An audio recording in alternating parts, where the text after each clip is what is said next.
Well, hello there on a fine Tuesday evening. How are you doing, Matthew?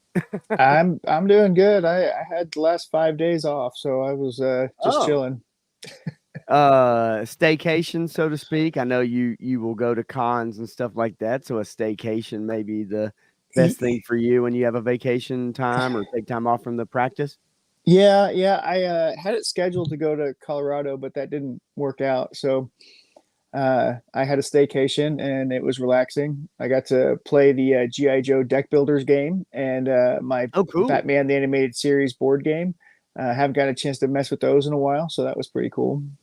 Okay. I've seen those deck builder games. They're on Hasbro, and for anybody that's paying attention to that, they're on Hasbro and obviously at fine I, toy and good stores everywhere, right? Maybe I not. I haven't played Mission Critical yet, the Okay. board game, but the deck building game is really good. And you can play with it up to 4 players, and there's a lot of really cool stuff in there, thematic wise, with all the expansions and stuff. It's pretty cool. Okay.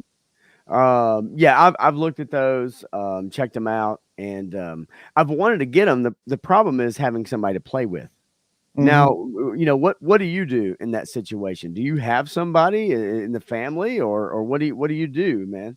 Well, so I have a gaming group, um, Awesome. and I don't get to chance to play with them very often anymore. But on the off occasion, like I had time, so I got them together, and they're together every week, and they're playing other games. But they'll do role playing games or board games. We got together to play Cthulhu Wars for a long time. We played the heck out of that game, which is phenomenal. And my buddy, he's a play tester for Sandy Preston, who makes a lot of those games.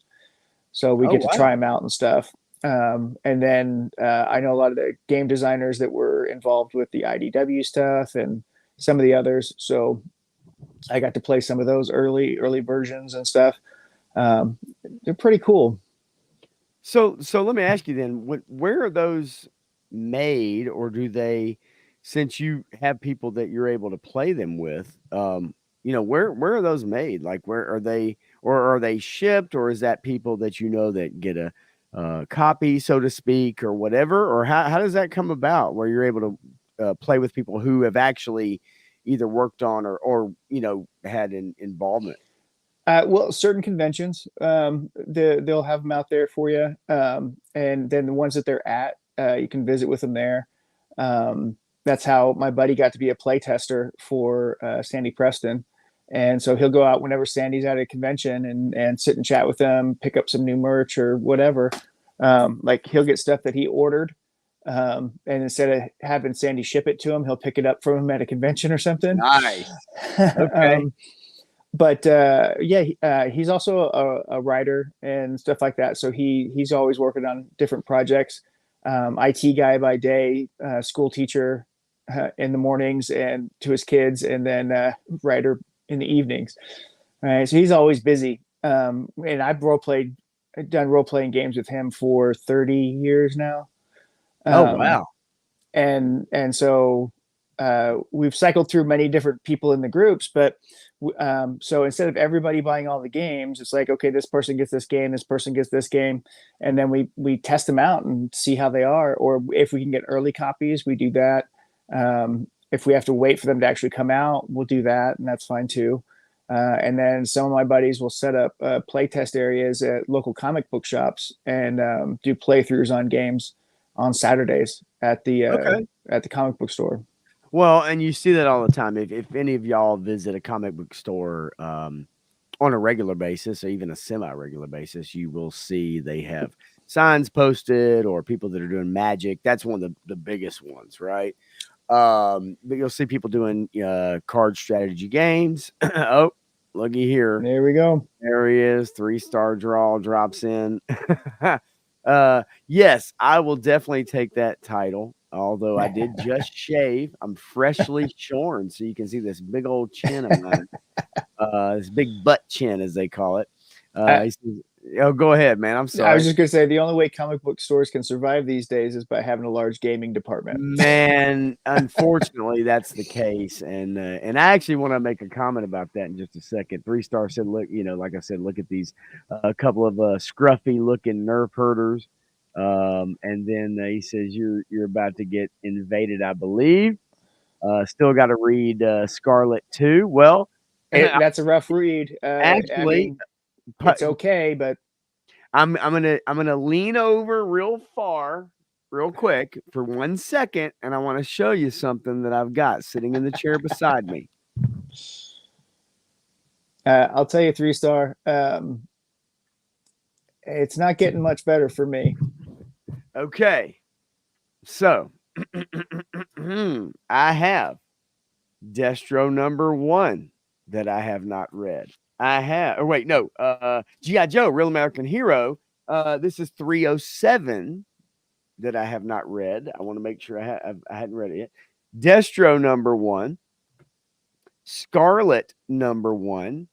I did get a variant cover on Scarlet number 1 that has a bunch of Transformers and stuff in the background. It was only $5. Now it must not be worth crap. Scarlet number 2, Transformers number 9, and Transformers number 10. I have to read all of those, and I'm going to read them all tonight. However, and I just heard you kind of sigh or kind of make a noise. What are you about to say? Well, I've kind of already uh, talked to 3 star about it for a second there, but Yes. um, I mean, I've got real issues with the Scarlet book. There are, I mean, I know it's a new timeline, new world and continuity and stuff, but they're changing things a little too much that kind of distorts the proper relationships of things. Okay. And I know that the writer said she's not going to go in one direction, and that's fine. That's fine. But they're already changing other relationships. And I mean, you can tell that a woman wrote it because it's not very interesting to most guys. I'll just say And that. and let's just say that correlates to an episode of The Acolyte, the final episode that I just watched about Oh, just well, finished it a few minutes ago. I just want to say this. I just want to say this. The Scarlet Book is well written. It is not to my taste. Okay. I'll say that. The And I Destro don't book mean is well written, but the artwork doesn't match. It doesn't okay. tell a good story the way Larry Hama would tell a good story with Okay. his images. So the artistry is a little distorted, but the story wise, I'm still interested because I can get over some of those things that don't quite make sense. But Okay. there's this thing in film school. They talk about the 180 rule, and you don't cross that 180 line. And it's probably a good rule for comic book artists as well to keep in mind, because otherwise you create a lot of confusion.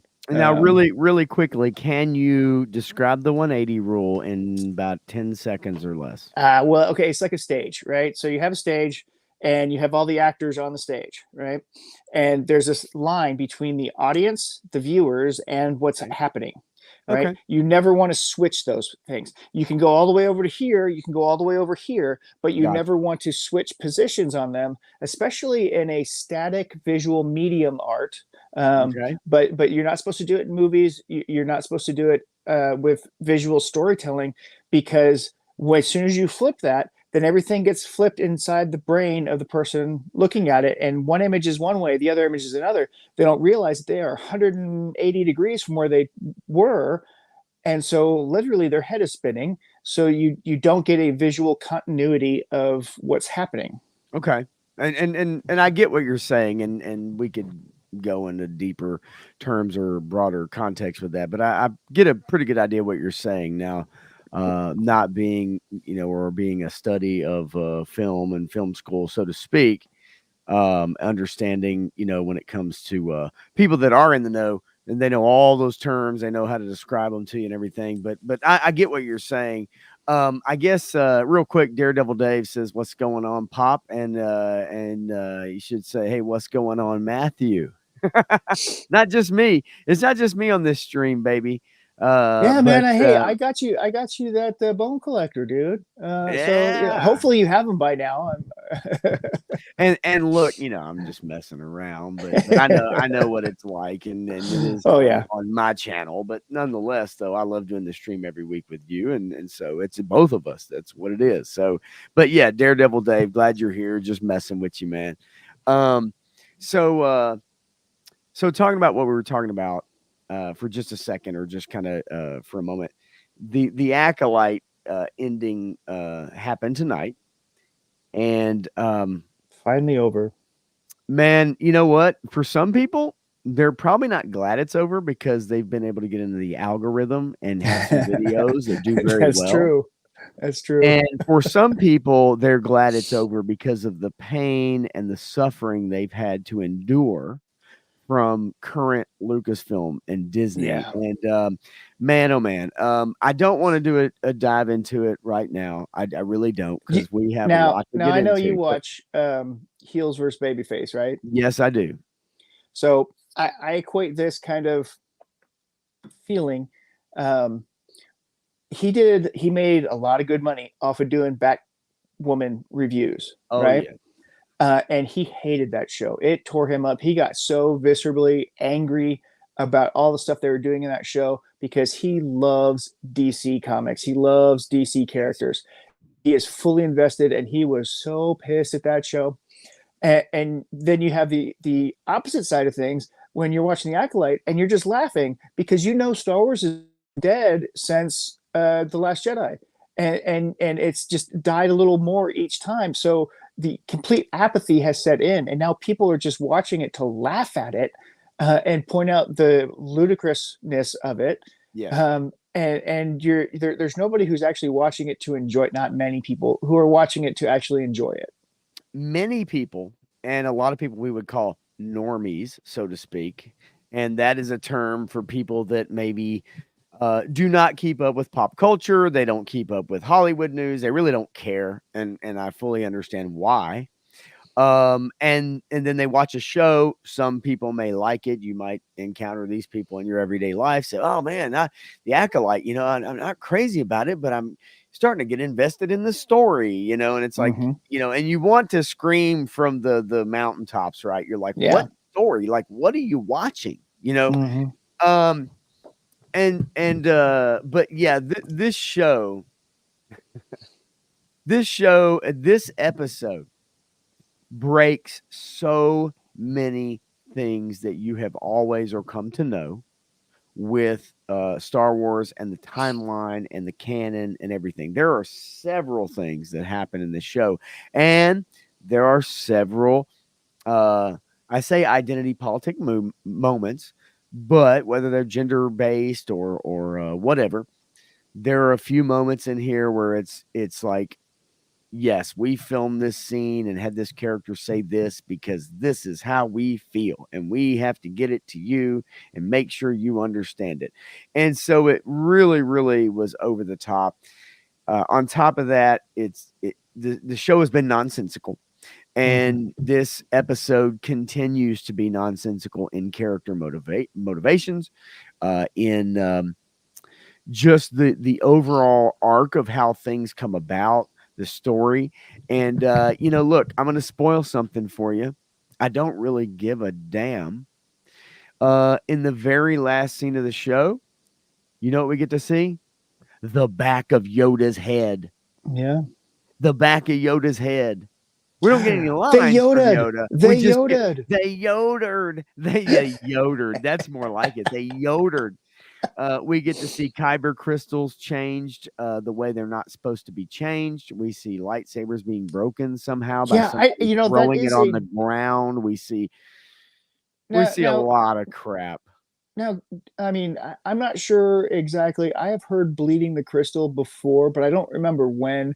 And I thought it was still after Disney took over. Um, To my because knowledge, that was because I believe it was in comics that were produced after 2013. Now yeah, I'd have to go back and make sure. I want to say that that's true because prior to that, it was always a choice of crystals that were used that resonated with the user, right? So the person had the force ability, and certain crystals would vibe with them. And there's only three colors of crystals. Yes. It's only red, blue, and green. Those are Yes. the only colors that the crystals make. And so all of these other things are added fantasy things that wouldn't it be cool if, wouldn't it be cool if, and while Lucas allowed Mace Windu to have a purple one, there's a very specific reason for that, because his was Yeah. actually a combination crystal of the blue and the red, right? So he had this merging, because that's the crystals that spoke to him, because he also did a martial arts style that was very close to the dark side, and so he had some of those elements to his character already. There was also a behind the scenes reason, Matthew, and I don't know if you know this. Well, Samuel he demanded it. Jackson, yeah, he demanded it, but I will tell you because I remember reading the quote. Samuel Jackson is a huge Prince fan, Yep. and he wanted a purple lightsaber, and that was part of his reasoning. Now Yep. how that came about, whatever, but that was part of his reasoning, is that he was a huge Prince fan and he wanted to make sure that he could get a purple lightsaber if allowed. Yep. Now, Oh yeah. fitting that into canon, obviously, or fitting that into the story and everything, making it work, I get it. We get those different reasons, but remember Samuel Jackson making a direct quote about that, and I always loved that as a big Prince Yeah. fan. I was like, hell yeah. Yep. But to end up in Star Wars, but nonetheless, this show does so much damage, and at the same time, it's so laughable. So Yep. watch. Most people would rather watch someone review it and talk about it than actually watch the show, and that tells you everything you need to know. And then I didn't want to, like I said, I didn't want to do a deep dive into it. We have a lot to cover, and I want to try to get through it quickly. Um, so, real fast, I just want to say yesterday I spent about 3 hours combing through House of the Dragon episode 5. I spent 3 hours taking pictures and screenshots and editing those screenshots and whatnot. And then when I went back to check them before I went to work, Oh they were no. all black screen. And it's Oh because no. the oh no, there's a tab Uh-huh. on your Chrome browser called Yep. a hardware acceleration. And if you have that tab enabled, Disney, Max, whomever, encode their software. And Yep. therefore, you can record audio, you can get captions, but you get a black screen if you try to take pictures or record it through your Xbox, game bar or whatever the Yep. way you want to record. And I had ticked that thing a couple days ago, Uh and I spent 3 hours taking photographs, making sure I got the right dialogue. And when I went to check it, it was all just a black screen. So when I got home today, I furiously went back and tried to redo everything I had done. wow. It Wow. was a big pain in the ass. But that And aside, you spent 45 minutes watching The Acolyte. and I spent 45 minutes watching The Acolyte. Part of it in the shower because I watch videos and YouTube in the shower. We've had that conversation. Maybe we haven't. It was on Punk with Toys, pit or whatever. But so anyway, real quick before we get into this, and I want to get into it because, like I said, we have a lot of ground to cover, and we want to get into the House of the Dragon season 2, episode 5. Real quick, Saturday. Saturday was a big deal.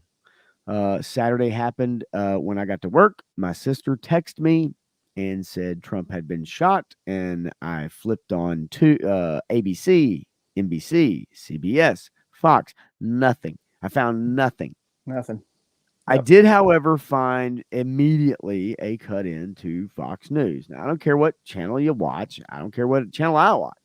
But that was the first place I went to, and I had to find it on DirecTV because I don't know what the number is at work.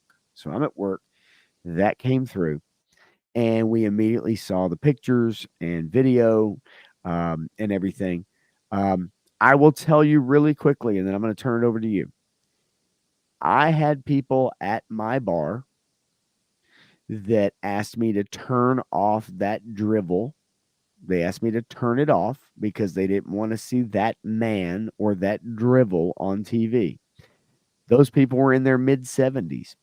I Hmm. had people in their 20s that told me they wished it had been a little bit more to the right. Now, these are comments I heard Hmm. from American citizens, old and young. And I was shocked. I was actually shocked. But at the same time, in today's current climate, when it comes to politics, it does not shock me. No. So, yes. However, nonetheless, there's no way anyone can convince me that that behavior and any of those type of comments are okay. And so I will turn it over to you if you have anything you want to say about Saturday before we get started. Yeah, I don't know what to say exactly, except for if you are one of those people that are happy that it happened, or happy or disappointed that it wasn't closer or in the right spot, I think you are some of the most vile human beings on the planet. You have no empathy. A man was killed defending his family while all this happened. And it was an attack on our democracy. And whatever you may think about anything else that has happened in this country in the past several years, that was a direct attack on our election system, on our democracy, on the entire nation that we have here in our own country, on our own soil, from one of our own citizens, who has been manipulated by a lot of different factors. And I won't go into those, but because of what we don't know and what we do know, I just want to say that the people that are putting up staged theories and all kinds of stuff like that, I think they are vile human beings. And I want nothing to do with any of them. I don't care who the candidate was who was up on that podium. This was an assassin. And for you to say that it was staged when a man lost his life is disingenuous. It is grasping at straws, doing anything you can to defame someone else. And I just, it burns me up inside that so many people are so easily flippant about stuff like that, about wishing people were dead, or whatever the case may be. Um, and you see what happens to Tenacious D. They get all their stuff pulled. Every Mhm. venue that ever was going to host them on their current tour said, no, we're not doing it. And so Jack Black had to come out and say, we have to cancel all of our stuff on our tours. Yeah, well, because they canceled it for you, pal. Yeah. And everybody knows how you felt about this whole situation to begin with, even though it was your partner who said it. But that may be the end of Tenacious D. And that may be a sad thing because musically, they had some really cool stuff. But at the same time, I believe in free speech. I want everybody to be able to say what they want to say and suffer the consequences therein. So that's all I'm going to say about that. Yeah. No, and wonderfully said. There's not much more I can add to that. I am actually a person who doesn't really care what side of the aisle that you're on. Do Yeah. I have my thoughts on what I think is over the top or crazy, so to speak? Yeah, I do. And I'll call those things out. However, nonetheless, at the end of the day, this is not something that happens for our country very often. If you really look through our history, even though it's a young history, right, compared to other nations, young history. But yes, it was very alarming. I get it. I get there's a lot of vitriol. Vitriol. I do think that the media plays a large part in that vitriol. Um, I think that the gaslighting and the brainwashing, and so to speak, and it can be for either side, whatever you want to think about it. But the bottom line is, at the end of the day, we're all human beings, and regardless of whether you support one candidate or the other or none, um, a retired fire chief lost his life protecting his family.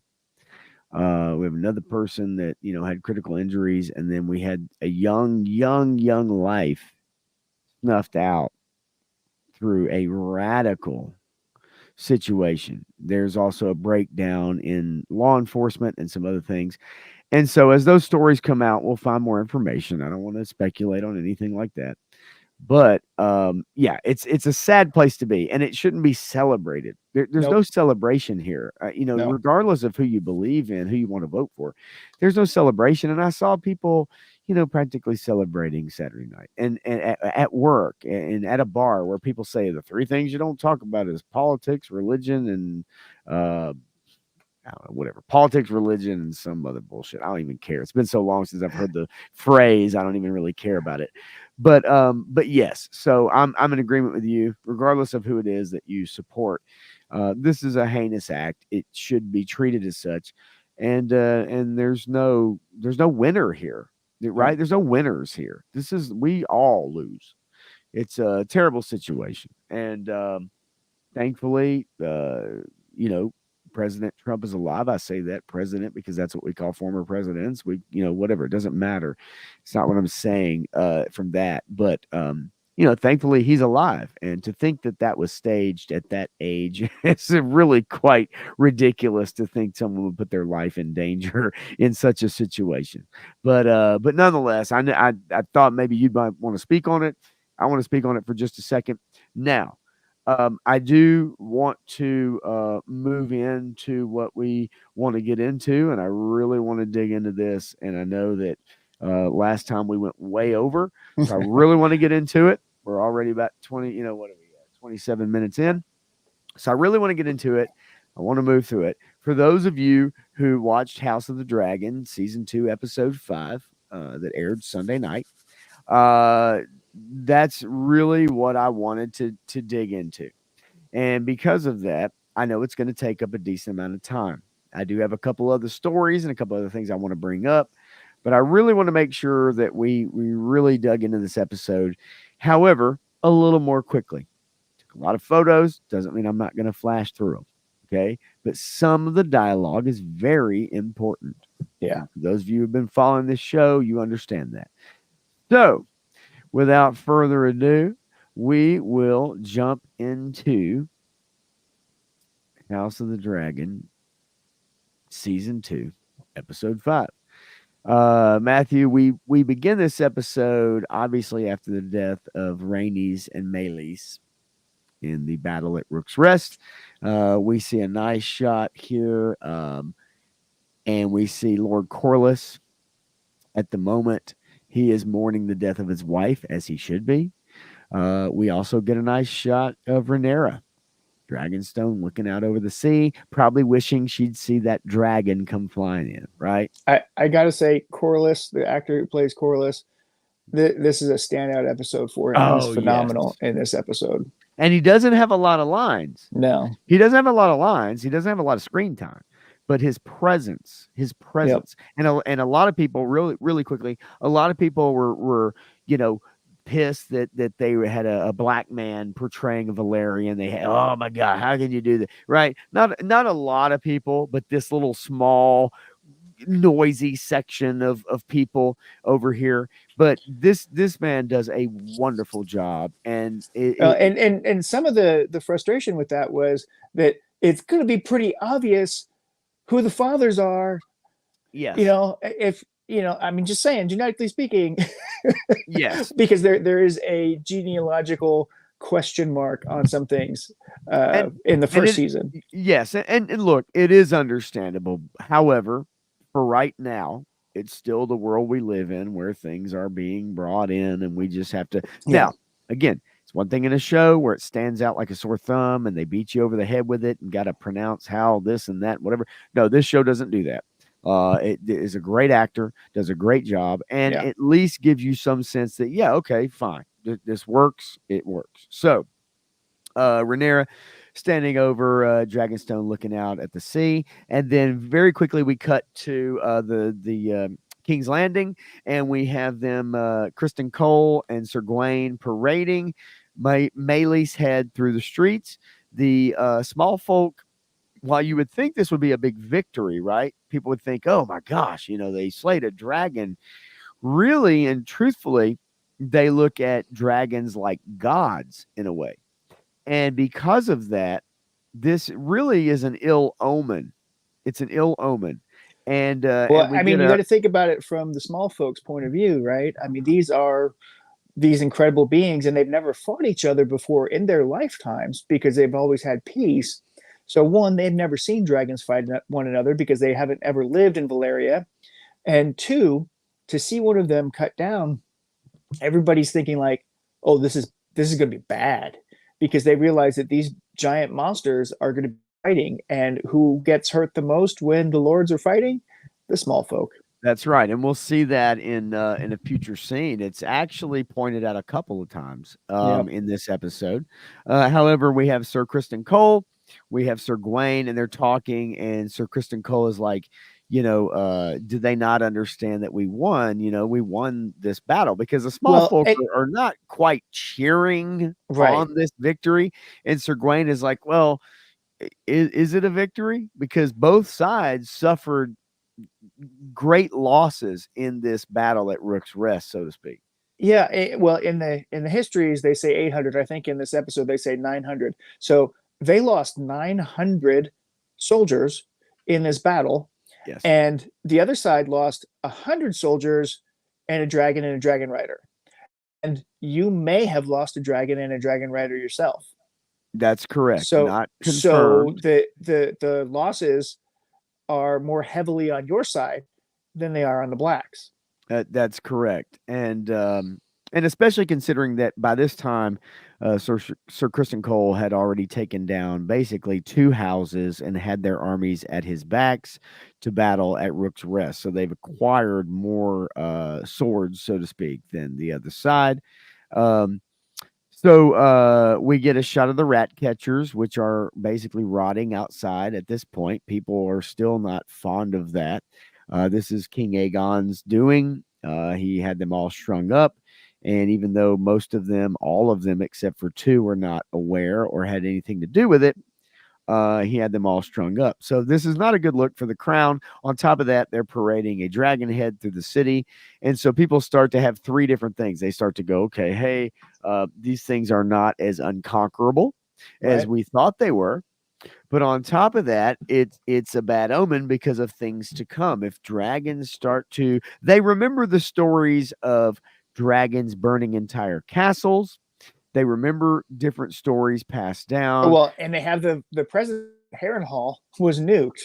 Yes, yes, and we'll get to that. So as they ride through the city, then we get Hugh here. Now, if you notice one thing about him, he has very bright hair, very light Yep. hair. He was the Scorpion slash Ballista. He's an armament man, armament maker, who was in a couple episodes ago asking King Aegon for more money to protect the city against dragons and dragon attacks, and he was told that yeah, you'll get paid, you're going to get paid. And the young man that he's with kind of makes a comment about how um these dragons were like gods, and he says that basically, yeah, it's just meat. Actually, it's Mm-hmm. just Yep. meat, which is somewhat twofold because right now meat is scarce inside of King's Landing. We cut to a scene. We have Aemon and we have Allison, Queen Dowager Allison, and they're looking over, and then we see a nondescript, unmarked casket or unmarked box or cart, so to speak, being carried. And to my With great knowledge, care. yes, with great care, it's guarded by soldiers. So to them, that probably is either the body of King Aegon or it's something else that's very important. And so you see, we have the guard bring it up after they take the blankets off of it and everything.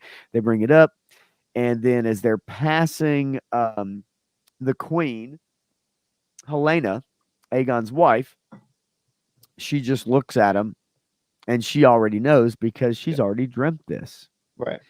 If anybody knows about Helena, she's a special child, and she has dragon dreams. And her entire bedroom, her entire quarters, is scribbled and inscribed with dragon dreams, and Well, all the way up into the Song of Ice and Fire, the White Walkers, and Jon mhm. Snow. Well, Um, and also, the reason she acts so weird in all the scenes that she's in is because she doesn't know when she's dreaming and yes, when she's not. So yes. she can always be in a dream state, even though she's interacting with people in reality. She doesn't know the difference. So, That's correct. She really has trouble deciphering between the two when she has regular dreams and these other dreams, let alone in just real life. And she's constantly having this, and so she already knows. She has forecast this. Now, when she has these dreams, she doesn't understand what they mean. She doesn't right. know what they mean, but in this case, when things do come to pass, I think she probably does understand it at that point. So they bring the box or the cart, and then we understand it to be King Aegon as Queen Alicent, comes out. Now, I again, after yesterday taking a bunch of pictures, and they all came out with a black screen, I had to go back and really try to rush through. So I wanted to have them bringing out the sword, Mm-hmm. which is ends up being a very important sword. However, Yep. but nonetheless, we see King Aegon, and he is still alive actually. And they lay him down. The Grand Maester gets to work with other people, and they have to peel the armor off of his body. It's Valerian steel, which probably kept him alive. It's not fireproof, so to speak, but is fire resistant, and that was probably what kept him alive. You see his king's guard standing around. That's probably all his buddies who have no idea what's going on. Yeah. And you see all the maester. You see the Grand Maester and other people. You see Alicent looking over. And then as they're peeling the armor off, and we get a okay shot of Aegon, who shows up, Prince Daemon. Now, Prince Daemon, earlier, while they were rolling the cart up, Alicent gets a good look at the dagger, Mm-hmm. right? The for the That prince that is was Aegon promised. the Second's dagger Yes. that he's got around his waist now. Now he's got it. So how did he get it, right? So Allison is already kind of quick to the draw. She Yep. understands something happened. Aemon walks up, he looks over, and the statement basically is someone is going to have to rule for him. Now, Yep. this has happened in the past. When Viserys was sick, his wife, Alicent, ruled in his Mm-hmm. stead. So at this point, the statement is made. We cut to Sir Kristen Cole. He is Oh, polishing I his. just want to go back to that Yes, for a second. Yeah, yes, that little repertoire that they had between each other was really well done, with the subtleties, the nuances, the hey, did you do this to my kid? I have yes. no idea what happened to your son. Yeah, I mean, I have no idea what happened to my brother. It's just the conversation back and forth with the subtext, with each one of them probing to find out what each of them knows or suspects or is willing to go after, is Y- very well done. So that yes. I do agree. The guy who plays Aemon also does a phenomenal job. He really does. And he actually doesn't have a whole lot in this episode either. But what he has is effective and very good. It Yeah, shows us, exactly what's going on. This was maybe something he planned in his head, planned, not exactly, but we have to understand Aemon has been made fun of by Aegon his whole life, and Aegon is his younger brother. But yeah. because Aegon is the king, he has authority to do whatever he wants. So last episode we saw, them in the brothel, and he made fun of But yeah, or 2 episodes ago. but you also Saw see how much Aemon loves his family and has been dedicated and has followed the teachings, as he knows High Valyrian better, as he knows the yes, histories better, as he knows yes, strategy better, as he knows the way of the realm better in terms of coin and mastership of people. He is much more familiar than Aegon was with all of that. Yes, absolutely. You're right. He has studied more. He has paid attention more. Aegon has been the opposite and doesn't really care, hasn't learned the language, hasn't studied anything, and even had all the books taken and not burned or anything like that, but he had them all moved out of his quarters, where Aemon probably has studied and paid attention. And so, yes, between the two, Aemon would be the person you want strategizing and being in charge, so to speak. But the way he goes about getting it is not the norm. Or at the very least, it's just, we see that he has done something really terrible, which was set his brother on fire last episode. Um, and so we cut to Sir Kristen Cole. Sir Kristen Cole is polishing his sword. It's almost like he has PTSD. He does not want to acknowledge or talk about what happened. He doesn't want to talk about the battle at Rook's Rest. Alicent shows up and he says, Sunfire was long in the dying. So Sunfire was Aegon's dragon, right? And in the books, Sunfire lives. And Aegon actually goes on, and they actually fight in more battles. However, So hey, at this listen. moment, No, no, what no, no. what is the Listen. words "long in the dying" Yes, mean? listen to the language that they use. They are subtly playing with the language again. Mhm. So they're long in the dying. He's not dead yet. Yes. So some are saying that he's dead, but the people in the know are saying, no, maybe not. He could still recover from this. So there's discrepancy there. And we'll have to see. We'll have to see, whether that is actually changed from the books. But so far, Aegon is still alive, badly burned at this moment, and his dragon is burned, but still alive because, that's how I read this scene. Long in the dying Yep. doesn't mean it's dead. It Right. just, you don't know. Um, and of course, Alicent, she asks him again what happened. He really doesn't want to talk about it. He talks about how Aegon fought very well, but he ultimately is really focused on his sword in that scene. He just wants to polish and scrub that sword, and he really doesn't want to talk to and this is the woman he's been having an affair with. He's been having, sex with her for quite some time, or at least for the last several couple months, I guess. Well, I think this is the point at which he realizes he's way over his head. He Yes. should never have been put in any of these positions, because now that he's seen the consequences of his actions, with Yeah. 900 men dead on their side, 100 on the other side, and a battle between the dragons and what it cost them, he's starting to understand the cost of war. And now he's like, I have to focus on my task. I've got to knuckle down and I've got to do this right. And so he wants to do it right. He also knows that their relationship cannot continue in the same fashion that it had, as she has said previously also. So things have And to be different now.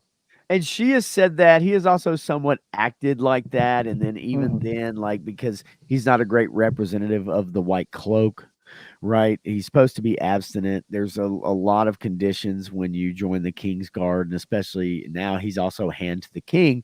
Um, and yet he's been doing the opposite of that, Yep. and he's feeling the guilt. And so then we cut to Dragonstone.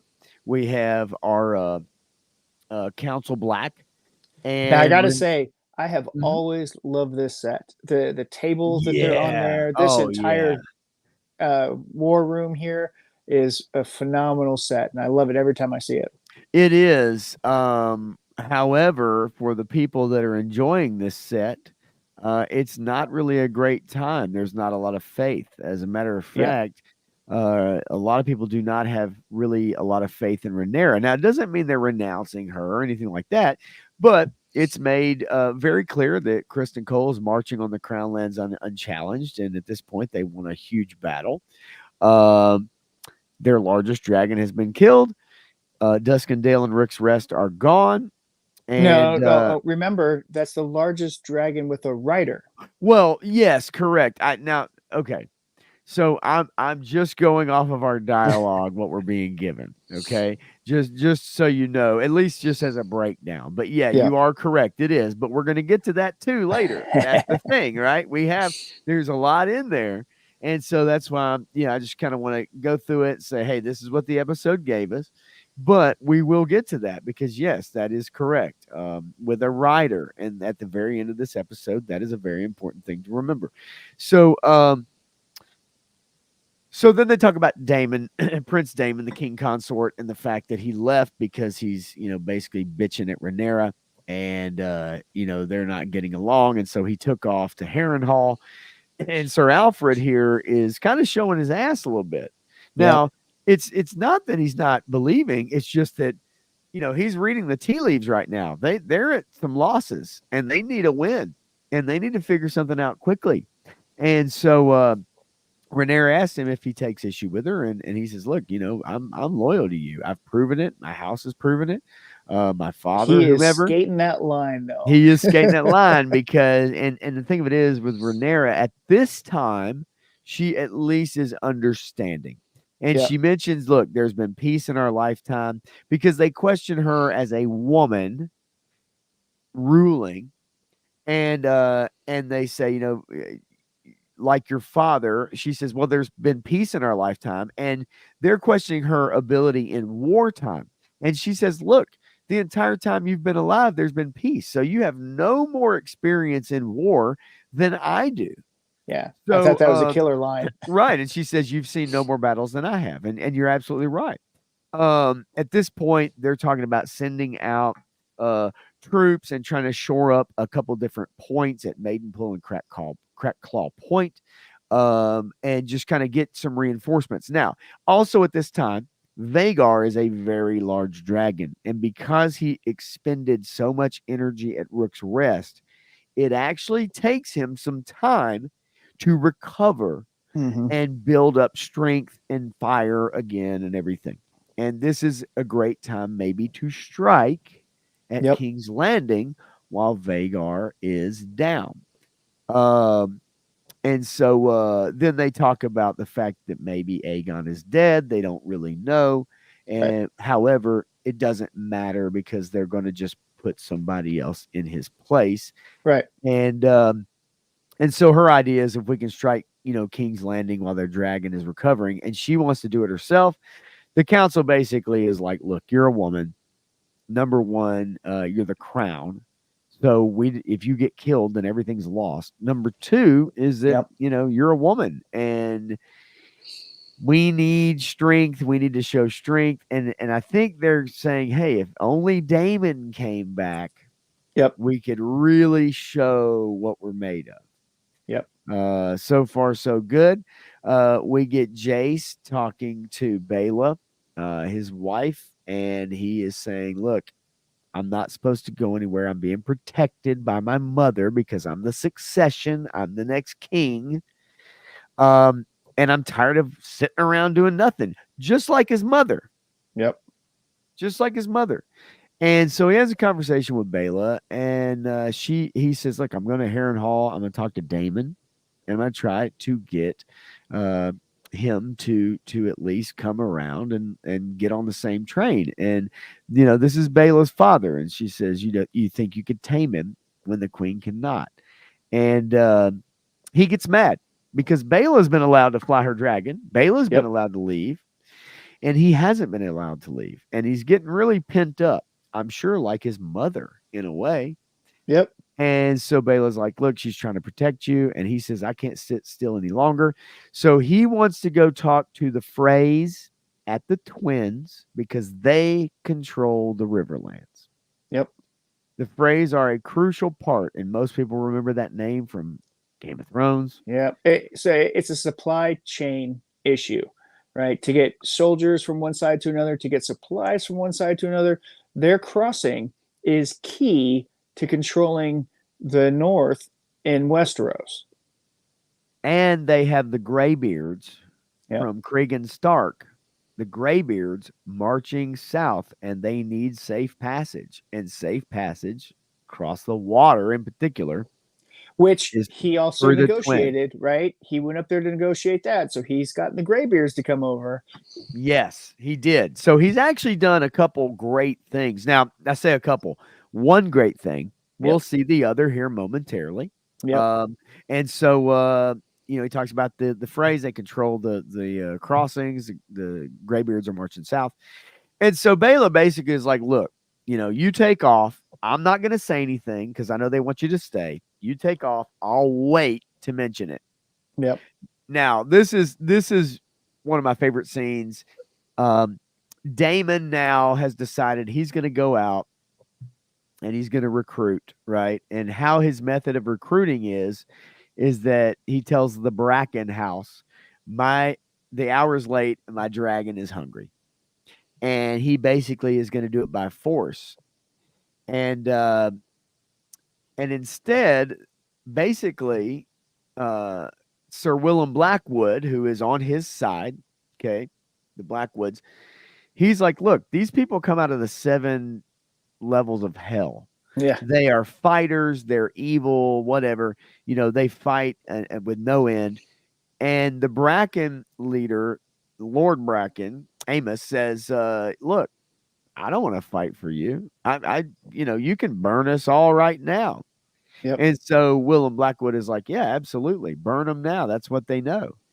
And their leader says, nah, I'm good. You can burn me. I'd be the Lord of bones and cinders. And Daemon basically has nothing to say because he needs an army. Yep. And It's sitting there right there, and it looks like that dragon's just going to open up and just nuke that guy. yes, But then we cut to the next scene where Damon's pouting in his armor on the side, saying, right here. "What the hell just happened?" Yep. So his dragon's sitting there. Lord Bracken basically rides off with his posse, and Daemon says, "Look, I've got to figure something out." Willem Blackwood says, "Well, now you see what my house has known because the Brackens and the Blackwoods have been fighting for generations, basically over nothing. Yeah. One thinking they're better than the other." But Daemon says, "Look, the men that just stood up to me are the kind of men that I need." And Yeah. however, for the second time in this show, Daemon devises a plan, and the last plan that he devised was one to find Prince Aemon, and that did not go well. Yep. With the rat catcher. Blood and cheese did not go as planned. Did not go as planned. So he tells Sir Willem, do whatever you need to do to turn these men to our side. However, you need to make sure that the crown itself is not being seen to do it. That means no banners, no loyalty. You go in, it's like guerrilla warfare, whatever it is. Yep. And he says, show them your worst. So that's what we're left with. It's like, oh, okay, they're gonna go in there and maybe do some tactics. We'll find out. We go to the Vale and we get go to the Eyrie. Yeah, that's right, the Eyrie. And I love it. I love the look. I love when they show these shots like this. I think it's a great shot. And of course with the Eyrie, what I also love about it is that it's a place that really can't be attacked by land. Yep. It can only be attacked by air. The gates basically force soldiers to file in single file, which makes them easy pickings for any army. It's a small castle. It's actually the smallest castle as far as the greater castles. However, it can also be held by about 500 men, and that's because of the easy pickings when soldiers try to go in through the initial gates. Then they have to work their way up that long, long ramp to the actual castle gates. So, this castle reminds me of an actual Japanese castle that I know of. Oh, really? I mean, it was designed in such a way to say that this is an impenetrable castle. And so they call it the Lucky Castle because it was never attacked once ever in its entire history in the feudal era of Japan. And in fact, also in World War II, they used it to stage medical camps for the soldiers because for whatever reason, nobody ever bombed it. Nobody ever attacked it. So it's never been attacked. And the device was that the main entrance, you go through the big gates, but that was not the main entrance. Because if you followed those big gates to an ending, you ended up in a pit to get pitch dropped on you and lit on fire. The main gate was actually this little tiny pathway that went around to the side. So you had to march up it single file where they would pick you off person by person. And so the same kind of thing applies here with the strategy wise, as that they built this castle to be strategic and very precise in what they wanted to do. And that's why Himeji is my favorite castle. And I also like this one a lot for the same reasons, because really you cannot attack it by any way besides the air. And actually, years ago, it did not get attacked like Harrenhal through the air, but it did get somewhat invaded in its courtyard, Mm-hmm. and the implication was that, what happened to Harrenhal could happen to you if you do Mm-hmm. not bend the knee, if you do not, understand who your ruler is, so to Right. speak. And that goes, way back a few generations. But You just got to set the nonetheless, example. that's right. Set the example. So nonetheless, so we get a great shot here. I love this shot. It's just fun to see. And and we have Lady Jane, Aaron, who is cousin to Rhaenyra, and she's also wearing blue. And if you remember, you'll see Rhaenyra wearing blue sometimes in some of her scenes, Mm-hmm. and that is a nod to her family heritage or to her cousin Jane. Um, and Jane Eyre here is basically having a conversation with Raina, and she kind of got tricked a little bit, because yes, this castle is penetrable from the air, being attacked from the air. And they actually provided some dragon and dragon eggs, but the dragons are very small. They've just been hatched not long ago. And so when it comes to time, time is of the essence, especially in a war that's basically happening at this moment. Mm-hmm. Those dragons are not going to be able to protect them. Yep. And if a dragon comes from the air to descend upon this castle, they really don't have, the defenses, or at the very least, those dragons are not going to be able to help. But Right. they do have the eggs. The eggs are there to be protected. And you see Lady Jane saying, this castle is impenetrable, unless, of course, we're descended upon from the sky. And She then gets snarky. She she gets snarky. does. She does. Because Raina basically says, Lady Jane says, we were promised a dragon to protect us. And Raina says, well, actually, Rhaenyra exceeded your terms. She sent two. Well, they're barely out of the egg. And then on top of this, she also says, I do not recall you specifying the size of the beast in your request. And that is a very bold thing to say, don't you Yep. think? In this Well, yeah, because position? her response is perfect too. Is like you're here at the behest of my courtesy. You're Yes. beholden to my shelter and food that I may or may not give you. Yes. Like you're here, and I could throw you through the moon door, Yeah, that's right. right? And if anybody remembers the area, and they remember the Aaron family, and they remember Lissa, right? Mm-hmm. Lissa Aaron, and they Yep. remember Sir Baelish, then Peter Baelish, then you might remember the moon door from Game of Thrones and what happens in the moon door, Yep. or through the moon door. But anyway, so nonetheless, Lady Jane says, look, those dragons may hatch in time, or those dragons may grow up, but we don't have time. This is going Yep. on right now. And so we cut again back to Dragonstone, and Rhaenyra is pretty upset. She is basically gone to her whisperer, right? Um, and she's talking about the council and the way they talk to her, and the fact that she's the queen, but she can't really do anything.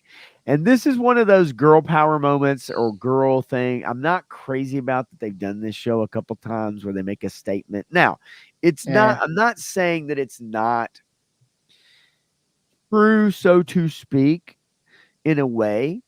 But a war has ever been for men to make. So it's they blame war on men a few times in this show. Now, throughout our own history, world history, we know that's not always the case. Yeah, but But who's fighting it the wars? The men are the ones always fighting the wars. So yes. I mean, it And doesn't matter who makes the war. yes, Who's implementing the war is always the men. Correct. And then she goes on to say that, even though she's a dragon rider, the bottom line is her father never actually put a sword in her hand. She did not train like a boy. She actually was a cupbearer. She brought the Yep. cups for the king and guests. And so she was not trained to fight. Uh, And she and almost curses her father too, because yes, it's like, I wasn't a boy. I had to sit by your side and listen to all this stuff.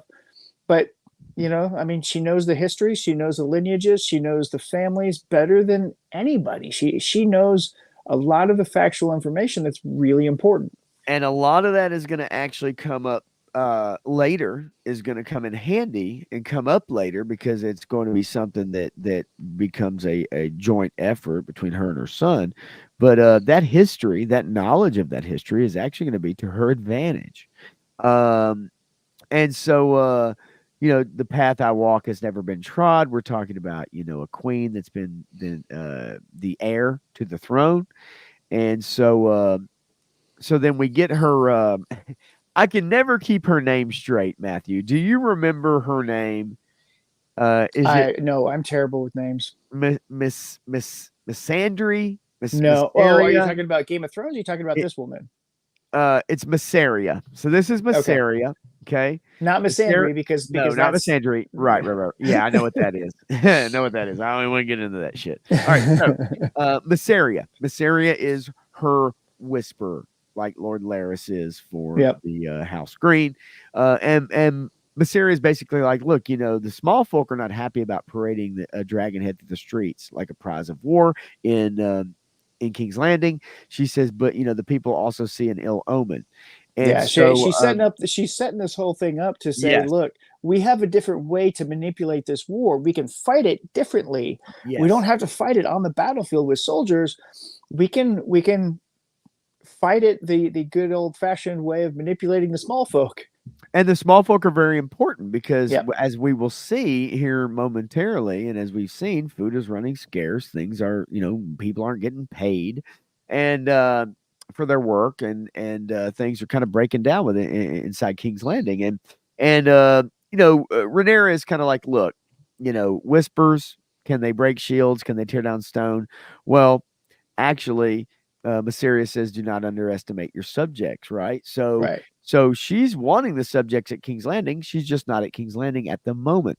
And to the discontented, rumors are feed, and what that means is you feed those rumors. You not just rumors, but truth, really. But you tell the small folk, and then they may very well revolt on your behalf. And there's a lot more of them than there are of the King's Guard. There's a lot more of them than there are of their rulers. And so she says, what you cannot do, let others do for you. Mhm. And so there's more than one way to fight a war. And so she sends actually one of her handmaidens, if I'm not mistaken, at least looks like her. She sends her off to go to King's Landing, and she has a mission. Meanwhile, we cut back and we see Bela, and and this is kind of a, not a long scene. So Rhaenyra basically tells her the story of Rhaenys, Bela's grandmother, and how she claimed her dragon.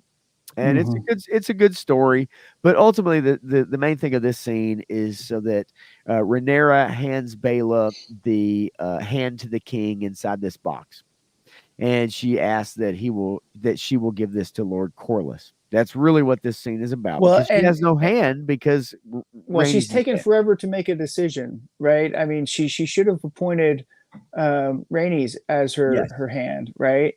yes, Uh, and she didn't, and so now she's got to appoint her husband, um, which is another great choice because he's a very commanding person, especially on the council.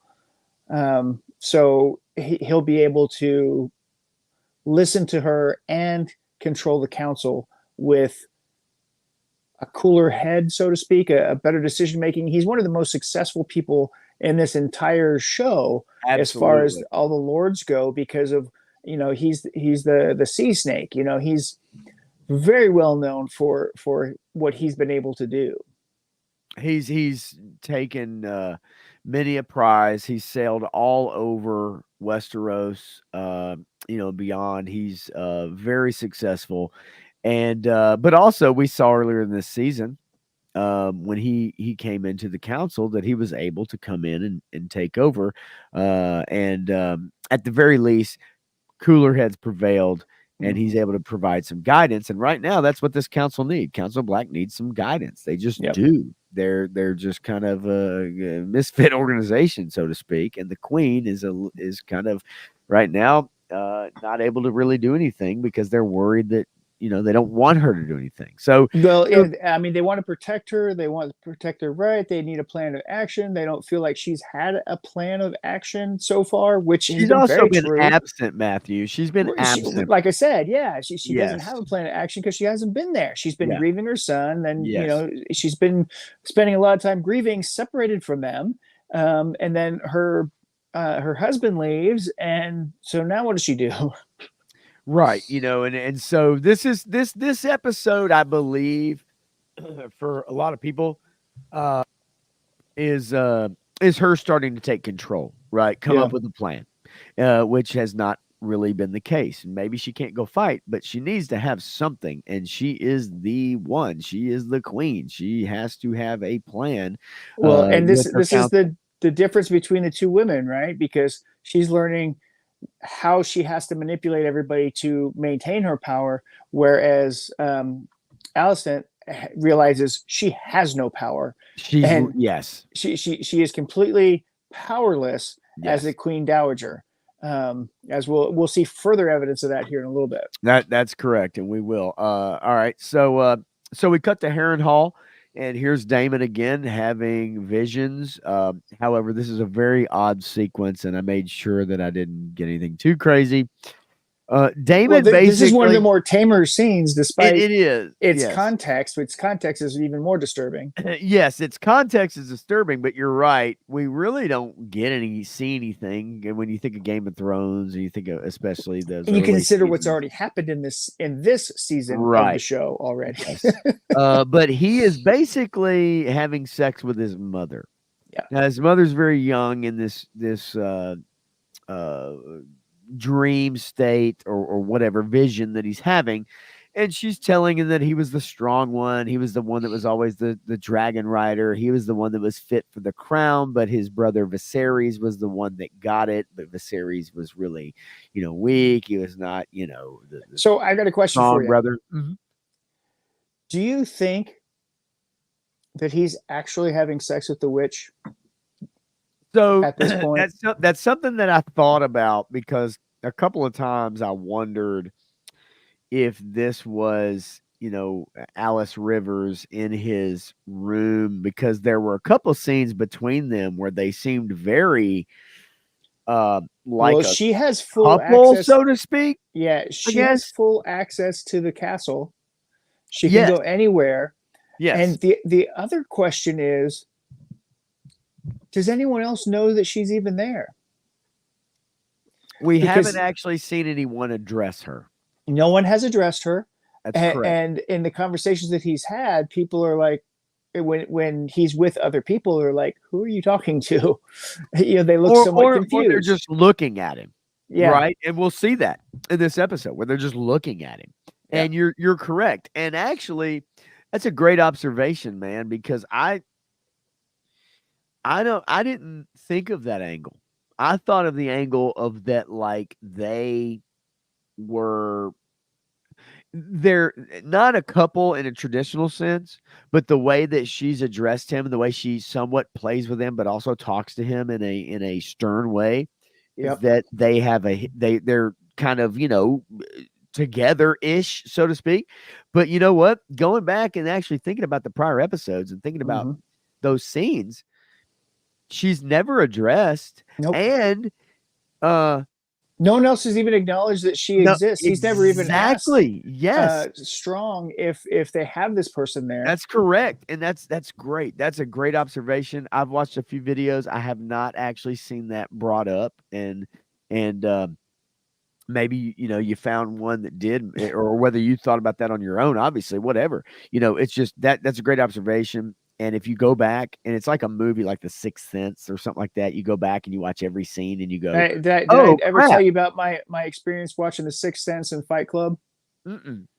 I used to go to every Thursday we go out and see movies with my buddies, and so we went to go see Sixth Sense, and I sat next to my buddy Darren, and we're sitting there, and when Bruce Willis is with the kid and the mom's in the house, I turn over to Darren and I said, "Wouldn't it be weird if Bruce Willis was dead this whole time?" And they said, "What the fuck, man? You ruined that whole movie for me." And so we're sitting there in Fight Club, and there's a scene where Ed Norton is talking to Brad Pitt, and they're arguing up and down the stairs at each other. And the way it was edited, I just something clicked in my head, and I turned over to him and said, "Wouldn't it be weird if they're the same person?" And then after that, he says, "I am never sitting next to you in a movie ever again." And I said, "What? I didn't know. It's the first time I've seen this." And then cue the Sixth Sense, and you guys probably went to watch that too, and you were like, "What?" Yeah, but that's interesting though with the making that with Bruce Willis and then with Edward Norton and Brad Pitt, though, that correlation.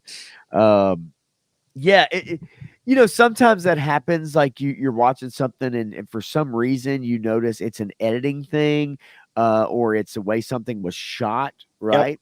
And actually, That not shows the maker the motives of a good filmmaker is when they edit to tell the story. They only show what's important, and they show what you could yes. rewatch at a later point after everything's revealed and realize, oh yeah, I understand why Kaiser Sose was Kevin Spacey. I mean, it all makes 100%. sense. Right. And that's something that very well may be the case here, and obviously will spark and has sparked a lot of fan theories and this and that, but that is something to look out for, and it's something I'm gonna go back and actually look to and see. But it seems to be true at this moment.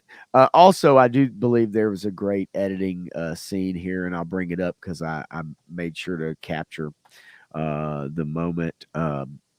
But nonetheless, so he's basically having sex with his mother. Now he didn't know his mother; she died very young, very right, soon after she gave birth to him. But she's telling him all the things that he wants to hear. You're the Yep. strong one. You're my favorite son. And then as the vision, ends, he's looking, he's kind of sitting there and he's on top of her and says, "If only you'd been born first," which means he would have had the crown. Um, and then all of a sudden she's laying there and we get this voice. It's her voice. It's, "Is the duck not to your liking, your grace?" And it's like, what? And then we literally cut, and it's Sir Simon at Harrenhal saying, "Is the duck not to your liking?" And he's like, So he's having these visions as well. He doesn't even know it, right? And then he snaps out of it all of a sudden. And these are some of the funniest scenes. I love them. So Sir Simon is here, and he's the Lord of Harrenhal at the moment, and says, this is there's also Goose if you prefer it. And this scene has the blood drip down. Of course, he saw the blood on his mother as he's So, and this laying has there. been a common theme with him. He keeps waking up with blood. Yes, So where's this blood coming from? Is she pumping his body so full of psychotropics that it's causing his nose to bleed because he's having issues with it? But he wakes up with blood in his hand or blood on his blood on hand, his hands. Yes, blood on his person, blood in his food. Every yes. time he wakes up from some of these visions, there's blood. And we don't see it. We don't see it drip Nope, necessarily from his nose. We don't see it drip from his head, but you do see no idea where it's blood, coming from. blood on his hands, whatever. So then I love this though. I had to take a picture of this because there is Alice Rivers in the background, and she's Yep. looking at him, right? And he's coming out of this vision. And then Sir Simon here, which I just think this guy does such a great job. He's uh You know who he looks like, right? You know who he's trying to emulate, right? You still there? I'm still here. I'm Okay. I'm thinking about it. I'm trying to envision is it in Game of Thrones? Yes. It's not a Tully though. Is it Sam? Samuel. Yeah, Tarly. Yeah. He Wow. looks very much and acts Okay. very much like Samwell Tarly. In a way, you're right. And but he's also so he knows he's treading a line too. Hmm. But I think he's also not worried necessarily about getting burnt, so to speak. But Yeah. but then this one where he looks As to you the also left. as you see that scene with her in the background there, remember the last time, because it was his younger wife who was serving him a beverage, and then it turned into her, or the No, serving no, no, wench. no, no, no, no. She just disappeared. No, it was a serving wench. It was a It serving turned wench. into the serving wench, right? Yes. So we've seen this correlation before between the serving wench and his hallucinations. Yes. And but I love this because he kind of looks to his left and he sees Sir Simon, then he looks to his right, and then you have this guy and these guys, and he's like, I like the goose myself. And it's just so goofy and so almost fisheye in a way. And then It's and like so Christian Bale. yeah, right. And so Sir Simon is like, hey, look, given the dire news at Rook's Rest, it appears the winds have shifted. Both sides have suffered great losses. Okay. Well, and then here's also where we get into the finances, and when he reveals to Daemon, yeah, Yes, my brother took all the money with him to the Red Keep, so we've got enough to keep this little group together, but that's it. We were that's it. hoping you'd bring some from the crown. Gonna And ready he's the like, nope, castle. not happening. And then he says we got to ready the castle. We're gonna make sure they understand who it is they're supposed to follow. And then Now he asks Sir pay attention Simon how here. the work progresses. Yeah, pay attention here to the camera angles they use too, because that last one that you had there, that low angle with Smith's face in there with all the background and everything, this is a very specific usage of the visual input that you're getting there. Right. He's still in a state, so to speak. He's still halfway in between that dream state, and they're trying to emulate that and show that he's getting more and more out of control. That's to me what this image tells me. I think you can kind of see the look too on his Yep. face and Oh even his yeah. speech where he's just kind of like, okay, what is real? What is happening? Okay, what are you telling me? Like okay, no, here, okay, now I'm back.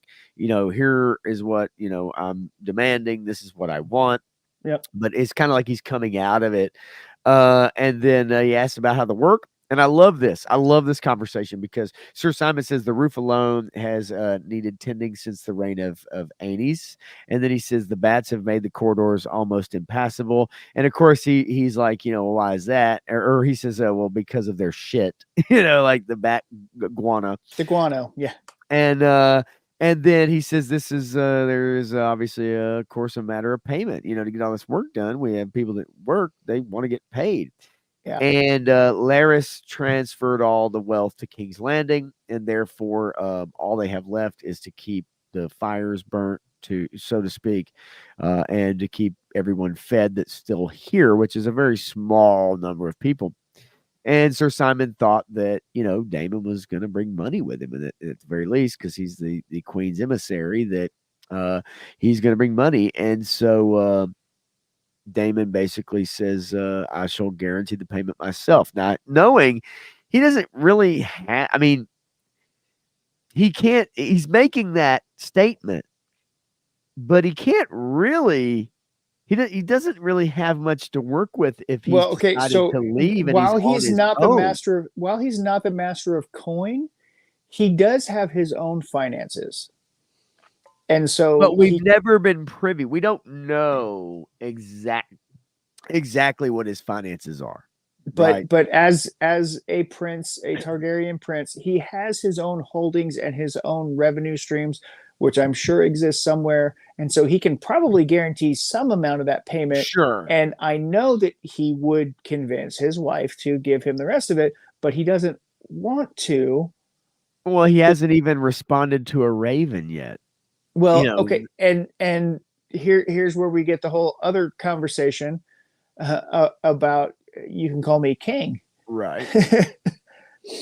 And He he wants to be called king, but of course everybody here is like, look, you're the king consort, you're the queen. Well, we We've can leave bent off the that knee. consort part. He says, but Sir Simon says, but you're the prince. He says, well, what would you call the husband of the queen? And he says, the king. And he goes, that's right. And he goes, consort right after that. And he's And like, well, you can leave that off. yep, the last bit seems unnecessary. And then I love this because I took these two pictures. Here's Sir Simon, and then here's Sir Simon as he closes his eyes and is just like, oh my Yeah. God, like what the hell am I dealing with right Well, now? This I idiot. mean, no, no. He's probably exacerbated because he Mm. fully understands what's Yes. Yeah. happening here. That this is a power play Yes. from somebody who wants to take the throne but doesn't want to, usurp the queen. But at the Correct. same time, he wants to be responsible for taking the throne, so he'll be recognized as the king, the man in charge. Which the genealogy, why she was put in charge specifically, was for the reason to not allow Daemon to be in charge. Right, exactly. And but I love the kind of indignation or the closed eyes, just kind of, and he kind of makes a breath. He's like, and it's and I just love it though, the look on his face. So we get back to the King's Landing, and Night, there's Woody. Thanks for joining us. oh Appreciate you shoot. coming by. Oh, you know what? I am actually not getting any chats, by the way. So if you're getting chats, Matthew, I am actually not getting them. As a matter of fact, the last chat Is I got was from 9:05.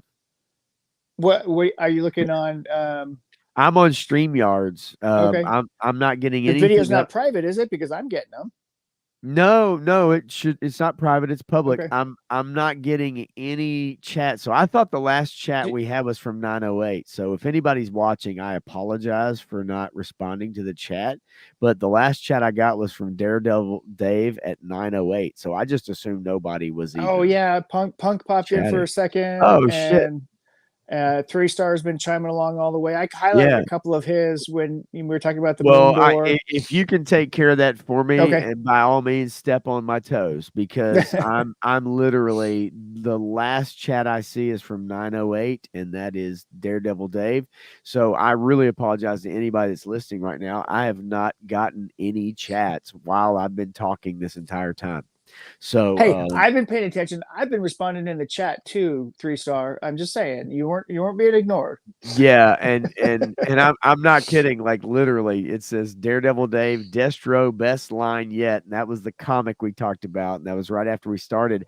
And so I just thought this, and don't get me wrong, I should have probably thought about it, but this whole time I'm like, well, I guess nobody's really saying anything. I was like, okay, and so for anybody out there listening, I apologize. Usually I'm on top of that and sharing a lot of those comments and bringing them up. So nothing on purpose, I promise you. But yeah, We're I'm also not trying to getting burn through anything. this. So Yeah. So so nonetheless, we get back to King's Landing, and they're talking about Aegon and how he's burned, and the Grand Maester is saying, "Look, the armor is Valyrian steel. There's more injuries inside that they cannot see." That she talks about, or they talk about having broken bones and all that kind of stuff. So he's very injured, and at this point, it's a matter of he may live, he may die, we don't know. And yeah, Bennett Kelly there. Will they use blood magic to turn him into Darth Vader? I've seen that Vader thing come up a couple of times. I know that they were talking about with his charred body and everything. There's a line that comes up later in this episode, and the conversation we had earlier with Daemon. Remember, the Targaryens are fire and blood, right? Where the sea snake, the Valerian, is salt. He's salt in the sea, right? So these concepts come up over and over again: fire and blood, fire and ice, and the Targaryens are fire and blood. So they are very well known for that mixture. So there's a lot of blood stuff going on, and with Miss Rivers here, we'll probably see some more blood magic. yes, absolutely we will. And okay, holy crap, man. Guys, I am so freaking sorry. I was able to refresh this StreamYard And all of these comments just came flooding in. So I totally apologize. You know me, normally I am on top of all this stuff normally, but yes, I apologize. And yeah, Bennett Kelly, yeah, totally apologize. Eric Thurman, totally apologize. Three-star, you know me, and Woody, I know you had to get to bed, but I wanted to at least mention you. I apologize very much for not getting those comments because that is one of the things I like to focus on. So stick with us here. Let me burn rubber here, baby. Burn rubber like the Gap Band. All right. So nonetheless, we're at the Green Council, and Allison is basically trying to take control, and she is staking her claim because Aegon is obviously not able to participate, and they need somebody And to rule in his stead. right, and so they're trying to appoint the regent. They're ready to do it, and one of the maesters sticks up for her, saying, "Well, she was the regent under the king. Yeah, but that was peacetime. And we're trying not to be like that other group over there. So we need a man to rule." And basically, Right. they kick her out because Aemon has set all the pieces up in play. He has set the chess pieces perfectly to his benefit in this exact situation, so he doesn't have to say a thing. All he has to do is walk by and take his little ball and walk up to the front and slam it down and start rattling off orders because he knows the situation of the land. He knows the monetary situation, the strategic situation, and he's already barking orders. And That's right. Allison's like, I've lost everything. And the thing is, at this point, she had Rhaenyra visit her in, at the couple episodes or at the end of the was it last episode? Holy crap! No, it was the episode before. No, it's 2 episodes. Yeah. 2 episodes ago. But she had Rhaenyra visit her, and so there's been a lot that's happened, but it's in a very short amount of time. But she's basically at this point realizing she maybe understood the prophecy wrong. She didn't even know the prophecy. Maybe Right. understood it wrong. Her son was got put on mistakenly. Now he's burned all to hell, and he's Yep. got broken bones and of course the son she did not want on the throne is now taking the throne, and he's got the full support of the council because at this point, she gets one person say, yeah, you were great in peacetime when Viserys was sick, but we had peace. And they all say, Aemon is the obvious choice. Yep. And yes, the Dowager Queen is a woman. So yes, we get the messaging very clearly in this show that women are not to be rulers; they are meant to not be on the throne. And then they And ask, and old Larry here does a sly little move "Oh yeah, because she asks him, and he's like swaying, iffy, but kind of sudden towards Aemon, and he says, "But as the hand, isn't it your decision, Mister Cole, your and as former you lover of as you Allison?" mentioned that, there he says, but the hand speaks for the king's voice, Sir Kristen. What say you? And Yep. Sir Kristen betrays his lover and basically says Aemon is next in line. And it's because at this point in his mind, he's probably thinking, okay, I watched what happened. Yep. I want to try to at least save my own skin. Yes. Yeah. Well, And he realizes he done messed up. yep, Right. done and messed up. and and he shouldn't be where he is. He doesn't have as much knowledge or power or thought process as he should to be in this position because of the gravity of the situation. Right. And he realizes that his and Aemon's plan was going to work perfectly, except Aegon screwed it all up. That's right. And it would have gone down just fine, but Aegon got drunk and decided to put on the Conqueror's Valerian steel uh, armor and He ride thought into thought he was going battle. to be invincible, riding Yep, into thought he was battle going on to be his invincible. dragon. So basically, it's agreed upon, and this is a great scene. And I'm just going to blast through it. I'm not going to sit here and play, but the council at this point are just talking, and Allison is sitting here watching them. She's looking around, and you see different people. That's a You hear them, great shot right but there but because it shows her level of panic, how control and is spinning out of her and control. the Yeah. music, you get this swelling, and it's just literally this super, super slow close up of her. It takes forever to get to her. Yeah, and she's freaking out at this moment, and She realizes what's happening. Aemon is just rattling off orders, and everybody's like, Yes. "Yes, my lord. Yes, my lord. I got you. I got you. Whoa, okay, we're on it." And to finish it all off and cut those bodies down. Yep, and actually, I have it right here. So, number one, he locks the gates because the small folk, are worried and they're starting to flee the city, and he wants to keep them trapped. And number two, he says, cut down the fucking rat catchers. Yep. And so we cut again to Hugh and his wife. Again, notice the light hair, and that will come into play here at the very ending of the episode. We'll Yep. somewhat mention it. Now, And his now, wife, what's this guy's name? Do you know what this guy's name is? it's Hugh, isn't it Hugh? I'm No, no, it's Huge Hammer. yes, yes, His name is yes. Huge Hammer. Huge Hammer. Now there it is. Hugh Hammer, Yeah. otherwise known as Huge Hammer, which was my nickname in community college for one Hey, and I was semester. Captain Cannon. Go figure. Nice. So anyway, so the reason why it keeps cutting to him, and he's important because he is important and he will play out a role in this series. You may not Yep. know it yet, but he will, I promise. And so as well as another person who was boasting in the brothels or in the bar the one episode. Yep. So nonetheless, his wife is like, look, the king has promised you money. He has not paid. We need to get out. People are stealing from each other. The king lied to you. Our daughter is sick. And then she Do you says, remember the look, name of that guy in that tavern? I forget.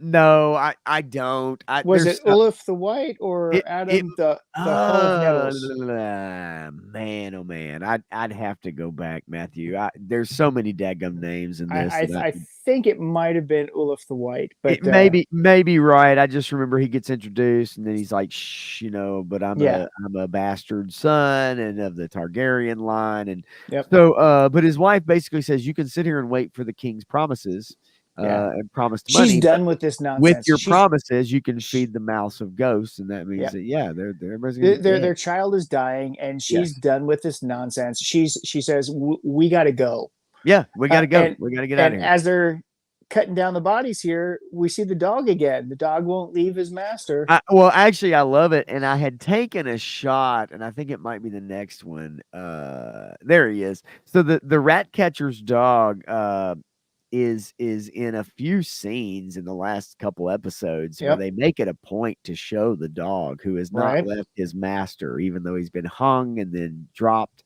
into this cart. So they're taking the bodies out finally after cutting down the rat catchers. We see Allison, and there's a scene before this where she's kind of holding her nose as she's walking up. You see the cart behind her there as they're pulling up the bodies away, and the So dog my other following. question is, as some people may or may not know, that Larry is a warg, so he can put his consciousness in other animals. Um, What was Blood and Cheese a warg also? Did he put his consciousness in the dog to live on as the dog? man, you know what? And without the book knowledge too, I don't know.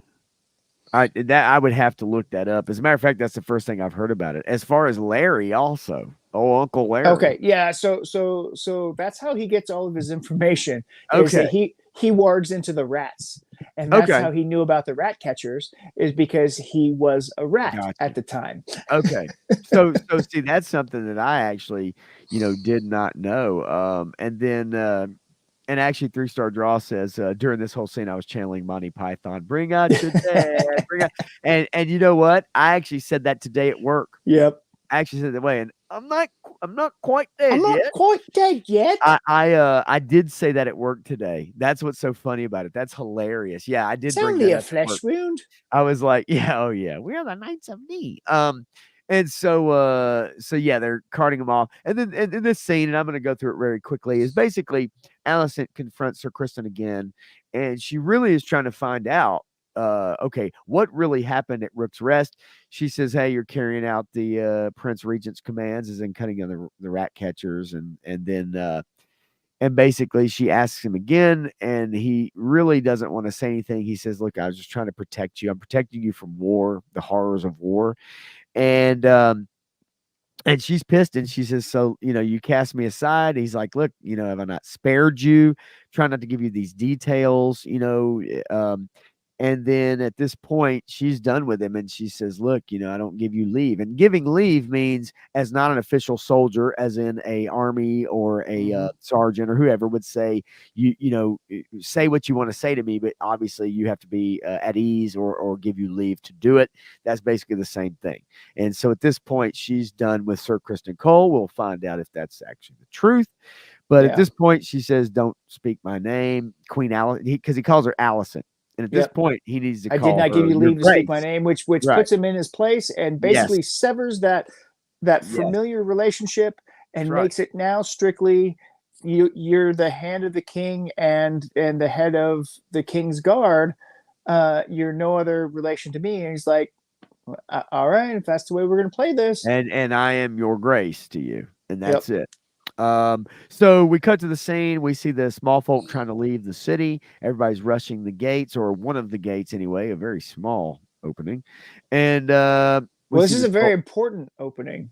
um yes, well, it is in a little bit for sure. Well, not just in Game of Thrones also. This is where one of the battles was fought, is at this gate. But So soldiers obviously stand guard and they're not letting well, anybody so out. yeah, I mean they were called not to let anybody out. So as they're trying to leave, the guards step in their way and they start blocking everybody. And like, Yes. hey, what the fuck is this nonsense? Yeah. And you get people all pissy as they're closing the gates, and they're like, by order of the king, Aegon the Second, And you right there, know, Prince Regent, Protector Prince of the Regent, Realm. protector of the Uh, realm, and and and they they bar the say gate.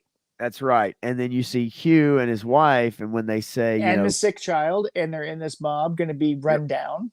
and they say Aemon, then his wife is like, "Does he mean the king?" Because see, they have not been told this yet. Yep. Right? So this is the first news they're getting that Aegon is not being referred to as king. Aemon is the regent, and he is being referred to as the one in control. Yeah, So I know, she and yeah, so nobody's heard that Aemon is the regent at this point. This is the first that anyone would ever hear of Aemon being the regent because Aegon is not in control. So what does that mean? right. That changes things. Changes things quite a bit, and I'd say maybe for those small folk who have spent time in the brothels or maybe been down around the fighting pits with the bastards, as we saw last season, or anything like that, they know, or at least maybe they've heard, and there's been whispers. But at this point, yeah, they haven't been told anything. And Right. so at this point, the soldiers say, you've been ordered to return to your homes. And people start saying, "We want meat." And then that chant starts. Now, Meat, meat, that was a meat, chant meat. that one of my ex-girlfriends used to chant to me when I was doing sexy time. And so I fully understand that chant. I was I was going to make a very similar comment. That's funny. And this guy in the middle, especially, he's like, "Oi, we want meat. We want meat." How can you have Um, any pudding if you but haven't yeah, had your meat? yes, love it. Oh my god, I love it, love it, love it. All right, so, um, so yeah, the small folk are pissed. We cut to the twins. This is the path across the water. This is the phrase, and we have young Jace who has J- taken his yep, dragon. Jaceres. That's right, Jaceres, and Rhaenyra's son, and he is meeting with the phrase. And they are on a long bridge, which is a wonderful place to be. It's far away from your dragon, however, it's still close enough. But if Jace tries anything funny, well, they're on a very long bridge and there's nowhere to go but over the side. Yep. So, And you see the typical Frey traits of the man hunched over, stuffing his oh face with yes, food. look, yeah, yeah, it really is though. It's funny how those things, and you see it in Game of Thrones, how it's kind of passed down.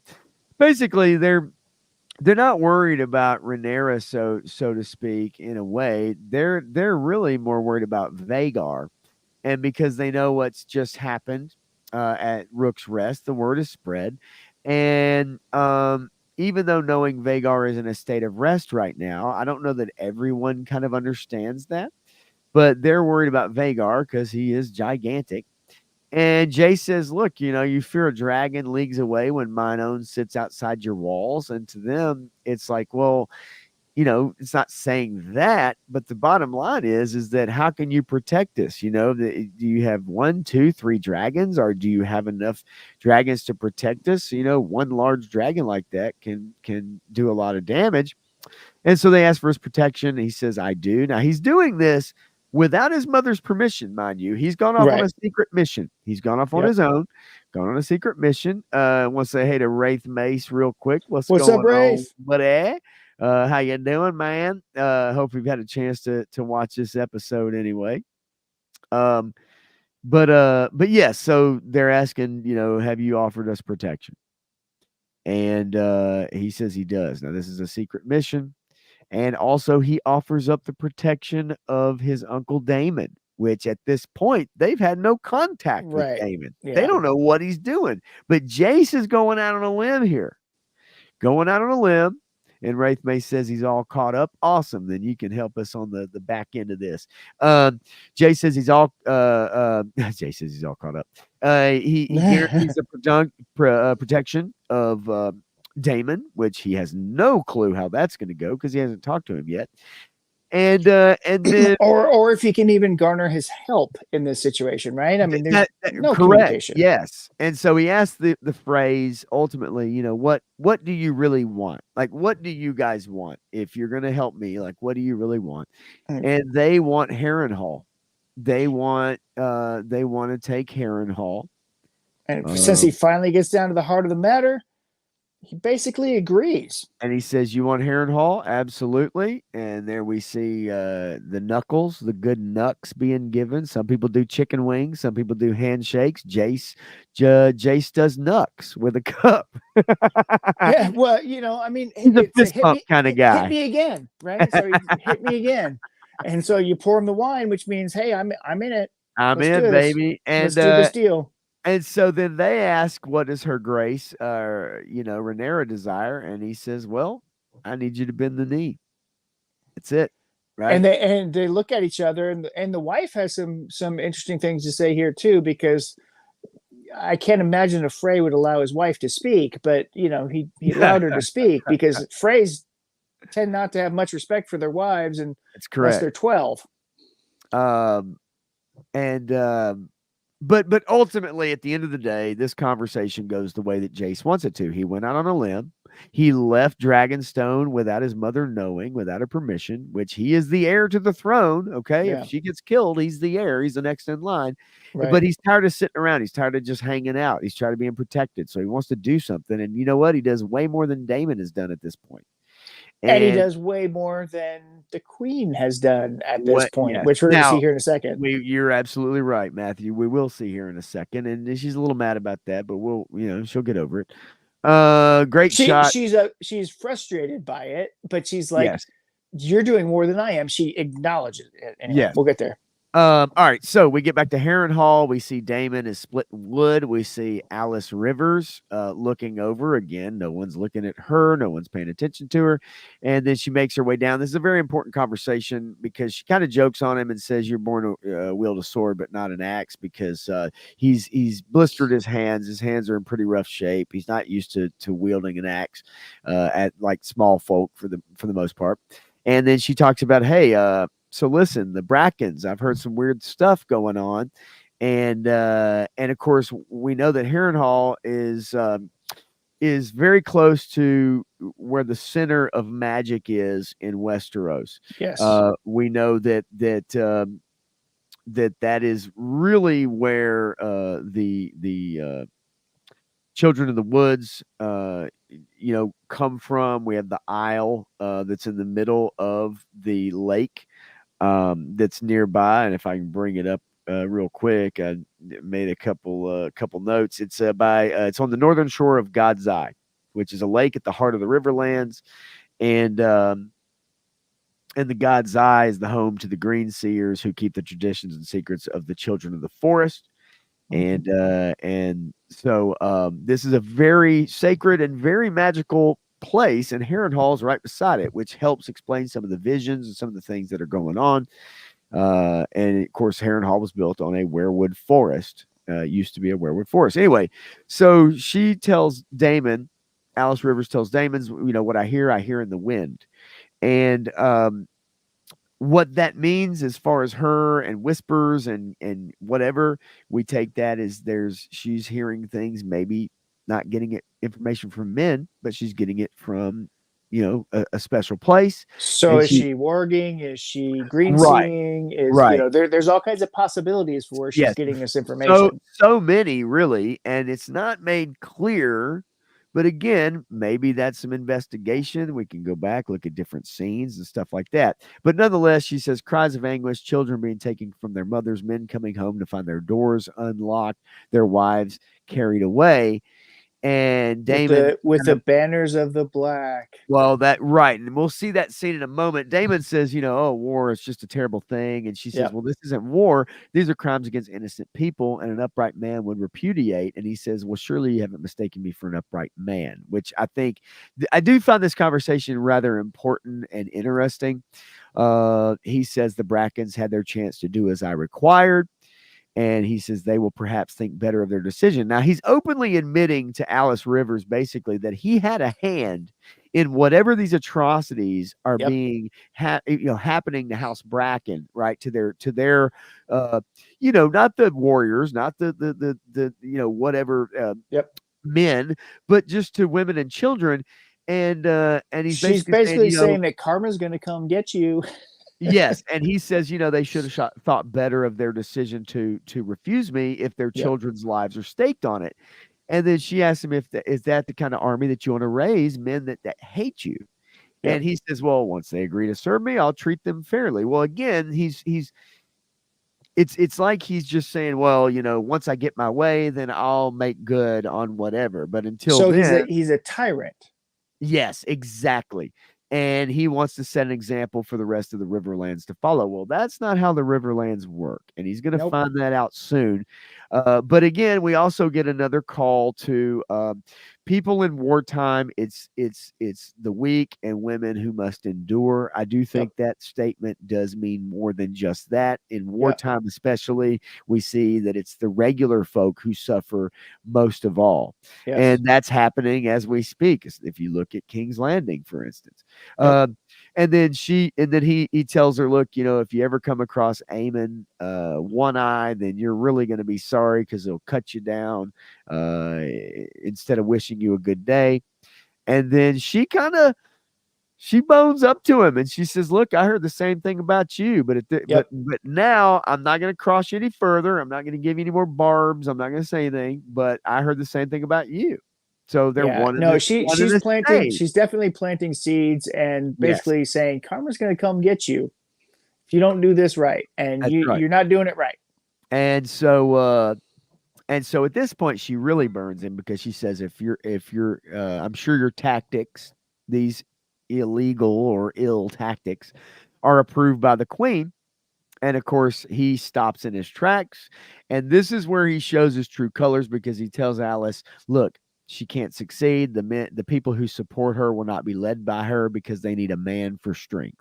So we see where he really thinks is that he feels like he is the king, and Rhaenyra is welcome to join him at his side and Yeah, I rule mean, as he's already king kind and of queen. stated that with the whole "you call me king" thing, and forget the Yeah. consort.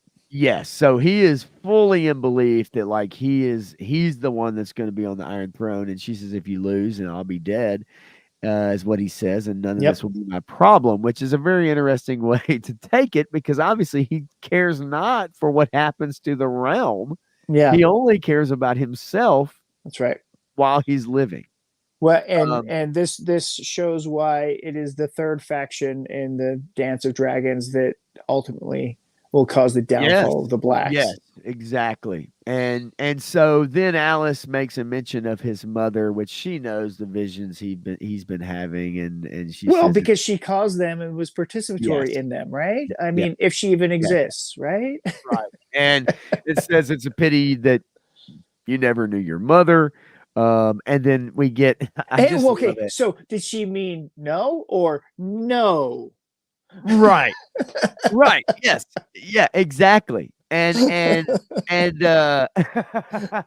but I love this scene again because again Sir Simon comes in and it's like, a message, your grace, and it comes after this very intense conversation. Simon the Strong breaks him out of every single vision that he's ever been in. So you Yes, know that Simon the Strong is the grounding factor in all of these things. So he brings him back to reality, wakes great him point. up from whatever vision or experience that he's having with Miss Rivers there. It's just such a great point, Matthew, too. And I didn't even really think of that, but you're absolutely right. It's like he's the one every time. It's him saying, excuse me. And at this point, he gets the news that the Blackwoods and Willem have overwhelmed the Brackens, but he does not know why. He's just gotten a message. Amos Bracken has pledged their banner, and so then we cut. We're at Driftmark, and that's where Bela finds her grandfather. Yep. And The series. she brings the box to Lord Corliss, Corliss. Yep. and says she wants to name you Hand. He obviously does not really want to do it at this point. He's still He's in still mourning. grieving for Yes, his still wife mourning. That's and right. what all of this has cost him. And now she wants more blood from him. Essentially, he wants me to become Hand, and that's more of my blood and toil. And he's just frustrated with the whole thing and doesn't know what to do. But his granddaughter is the one that is standing strong and trying to convince him, look, we have to do this. and Yes. and then he's like, okay, you're strong, I want to make you my heir. And she's like, I'm blood and fire, you need salt and sea. Or not salt and sea, but I forget exactly what it is, but she's basically saying, No, I'm you're not the one to be absolutely heir. right. Yeah, no, you're absolutely right because she says, "Look, my grandmother, uh, she died the way she wanted to in Yeah, and I fire want and to die the blood, same way. and I want to die the same way." She wants to see Rhaenyra ascend the Iron Throne, and then she hands him the box that has the hand pin inside, the hand of the kingpin, And he and at first refuses to take it, but then she shoves it in his hand. yes, and then he says, "Look, I would make you my heir," and she says, "I am blood and fire. Driftmark must pass to Salton Sea," and we know what that means at this point. Like we basically been told that Alan, the Yep. bastard son, is going to Yep. become the heir to Driftmark. We Yep. basically that's what that means, and he understands that, I believe. And we cut back to Rhaenyra at Dragonstone, and she is talking to Sir Alfred, and she wants Sir Alfred to go to Harrenhal and try to convince And Daemon. Alfred is like, "Oh, are you cutting me out of the council? Are you Yeah, he's killing me? yes, What right. are you doing to me?"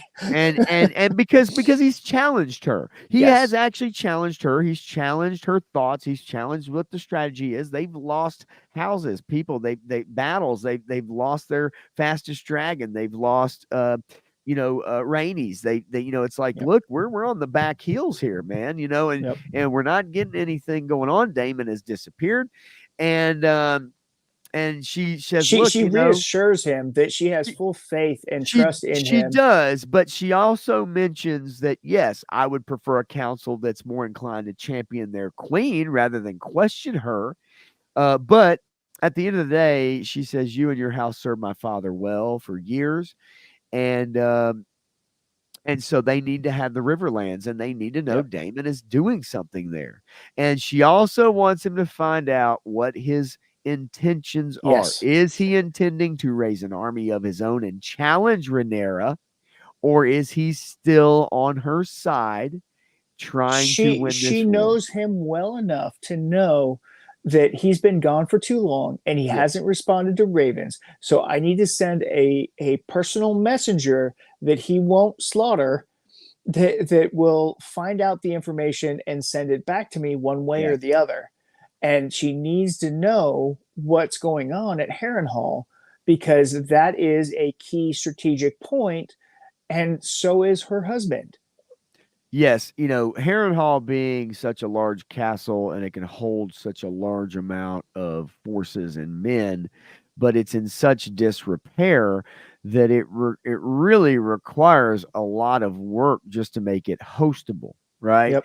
And also it being so close to such a magic place and um Daemon having ill intentions, then those things are going to be reflected, and so on him. And then we have obviously Alice Rivers there. So we're right now those things are so up in the air. But for from Dragonstone, they're like, look, man, he's been gone, and we need to know what's going on. This is her husband as well, Yep. and so she says, go with haste, and I'll send good men to see your safety. And so he asked, Sir Alfred says, have you have any message for him? And she says, yeah, I would very much like to finish our last conversation, which was about whether or not he's going to support her.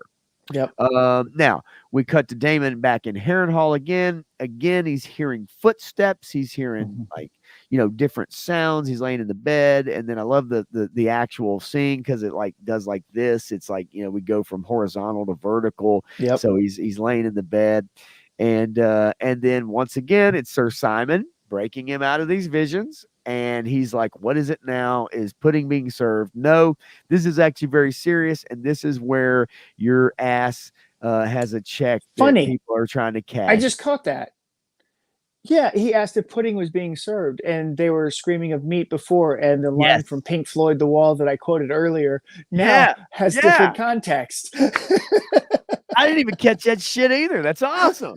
Hell yeah. God, I gotta learn how to chop this shit up so I make a video out of that. That's great. Great stuff. All right, good. Dude, yeah. Wonderful. Dude, that's awesome. Okay. So nonetheless, Sir Simon says, look, the River Lords have come. Now remember, he was told that the Brackens basically got overwhelmed and the Blackwoods went in. And so far, all we know is that somehow the Brackens are bending the knee, right? They are saying, look, we're going to come fight for you. But we really haven't been told exactly. We got some hints from Alice Rivers that, women were being taken or Yep. children were being grabbed or, whatever. This is where we get the full story. Sir Simon tells him, hey, you need to get your ass out here. And so they want an audience. And then Damon's like, now, and they're like, yeah, right now. They want to demanding to speak presently. So Damon comes out, and He's Simon pretty brings. dismissive of He's fair. everybody in As a here. matter of fact, you see it right here. He says, I see I must begin here with a lesson in etiquette. So he's Yep. acting like a tyrant. He's like, how dare you interrupt me in my sleep? So he had to get dressed, right? He had to put all his shit on, get his sword, strap it on, all this stuff. Comes out, teach him a lesson in etiquette. And so you see the folk, standing there, and he says, we're failing that in proper fear for your Targaryen master. Yep. And then he says, is there some reason you feel free to wake a king in his bed? Or shall I now begin your education? And I love the look on Yep. Sir Simon Strong's face Yep. because he's like, oh shit, you don't know, do you? No. And he says, look, House Bracken has been brought to heel at the hands of Willem Blackwood. Well, that's great. Okay. But he says, look, I already heard that news. Yep. That's Well, old news. complications Yep. and sacred spots on Bracken lands were looted and burned. And we hear the people say this, as were fields and farms. Livestock was stolen. Peasants put to the sword, pursued women and children. Now you see Daemon start And to he's like, react. what does this have to do with me? Now, this is the second time. This is the second time he sent someone to do his shit, his And they bidding, fucked it up. and they fucked it up. And you'll He see why. specifically said we can't be tied to this. And Yes. they brought the black banners with them. There were works of barbarity.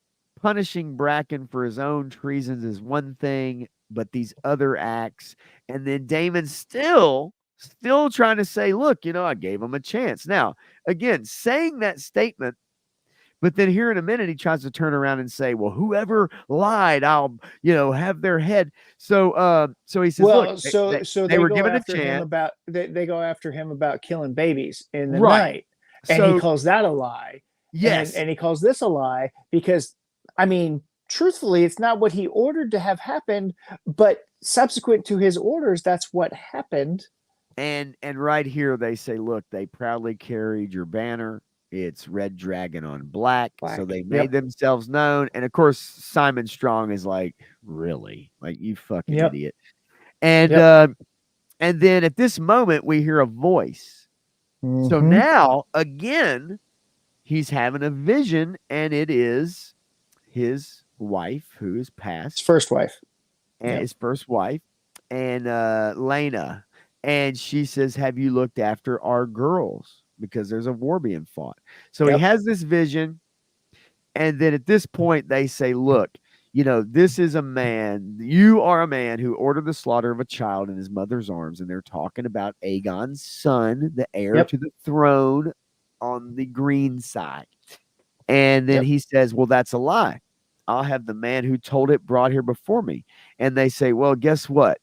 Your man is half the kingdom. And if you don't understand what that means, because I Yep. would dare say there are people who may not understand what that phrase means, it means it's not just one person, it's half the kingdom that knows. He's Yep. the one that Who sent the ordered rat it? catchers. Yep. So at this point, he has no leverage whatsoever. And I love this. I love this scene. And the woman says, "Know this interloper." And interloper is such an interesting word because you see these people believe in the old gods. They believe in the magic. They believe in the old gods. They believe in the magic. The Targaryens were always interlopers into their lands. They are from the north, Yes. if nothing else, but they're from Westeros and partially the north. I mean, they're almost included in the north because they believe in the old gods and they have the werewoods and the god's eye. And so you're very much an interloper into this world. Yes. You don't know what you're doing.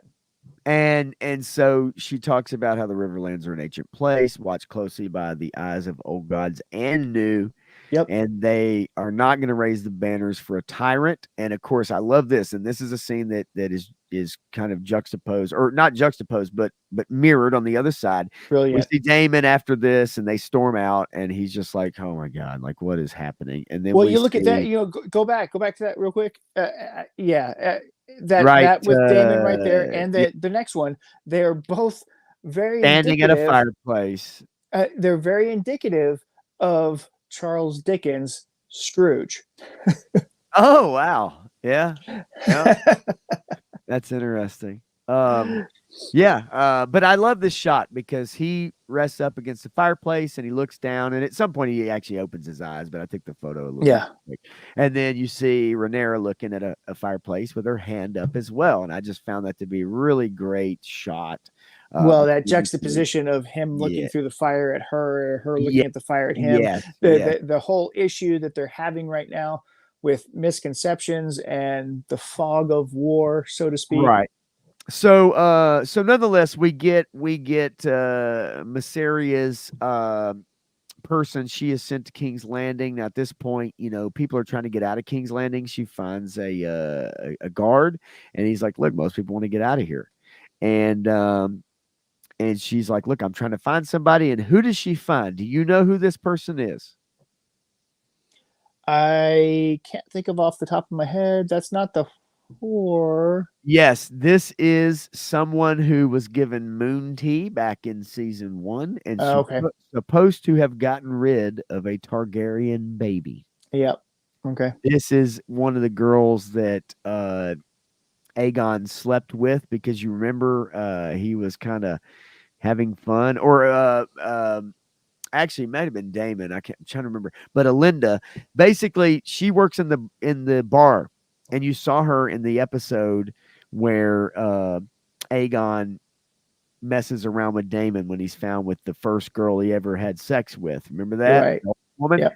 She is actually the bar. She's delivering food. She's a server, but she Okay. was given moon tea in the first season because she got pregnant and was supposed to get rid of the baby. Mm-hmm. And Todd C likes to sit when he pees, and that's great. I'm glad to hear that. It's very quiet at night when you have people in the house. Sorry, I couldn't help it. I just saw it and I had to highlight it. I just love it. Anyway, so this is she actually we're going to know that she has a Targaryen baby that has blood, Targaryen blood. Yeah, war chest. There he is. Guy finally dropped in. He's probably been here forever, and I can't see his Right. chats. Damn it. Yeah, it's why that happened. I do not know. But anyway, so yeah, Stream so this yards. this girl is of importance because, Yep. and also the message is being delivered to stoke the flames of fire within the small folk here. Yep. This is coming from the green to the black, from the blacks to the greens, Yep. and they're trying to get the small folk fired up. So here we go. We cut to Lord Corliss. He is sitting and really trying to determine what he wants to do Yep. at Driftmark. And then he looks down. He has the hand of the kingpin in his hand, and then he decides, you know what? Let's rock and roll, baby. I'm all in. And so He's got. I mean, he's got nothing else got left, nothing right? else to lose. I mean, he has I a mean, he he can't side with the Greens. right. He has to stay with the Blacks, Yes. and he's the most successful and most reputable person in the realm at this point. And he realizes that whatever he says is going to carry weight, and so he has to back the play that the cards that he's been dealt essentially is continue this fight even though his heart's not in it because the love of his life is gone. Well, also too, I mean, so far, it's his fleet that has had a successful blockade on King's Landing where they can't get food, they can't get Yep. supplies. They've been Yep. able, and so that's so now you have this, other thing where, the small folk are starting to revolt, and it's because of his blockade with his Yep. ships. So he's already having an effect. But now they really need him all in. They need his Yep. mind. They need him all in. He's lost his wife, but his wife would want him to continue on and continue fighting because that's how she was. That's right. So we cut to Daemon. He is Amen. or Aemon, I'm sorry, yeah, Aemon. They look like we cut to Aemon, And and it's on purpose. I know, right? And he walks in to where the Iron Throne is and takes a good look at it. And I had to really time this shot right for the lightning strike because it's very dark. Yeah. And the lightning strikes, and he's looking at the Iron Throne and all the swords. So he's looking at it. We don't know if he's impressed or not impressed. We really don't know at this point in the At this show. point, he's thinking to himself, "That's mine." Yeah, I mean, he knows what's happened. He knows what's happening. But then all of a sudden he hears something Yep. and he turns around and there is Helena, the queen, Aegon's wife, and she, because of her dragon dreams, has already seen what he did. She's already seen it, and now she understands it because she doesn't understand those dreams until Yep. maybe they happen. A lot of these are in the future, but she knows now, and she asks him, "Was it worth Is the it worth the price?" So price? she knows what happened. She's seen it, so we will see how that affects future episodes and her, whether he tries to get rid of her or how that works out. But he looks Yeah. at her and So he knows what's going on here. yeah, I mean they've kind of switched some characters from the books a little bit, which is Yes. fine. It works really well with these Yeah, actors and it's everything. fine. No, it works well. And since the histories are muddled anyway, it's okay. Right. And so we cut to King Aegon, and you get to see a good look at his injuries. He is burned on half of his face. Now he actually looks a lot better here than what I actually thought he was going to look like when they were peeling his armor off.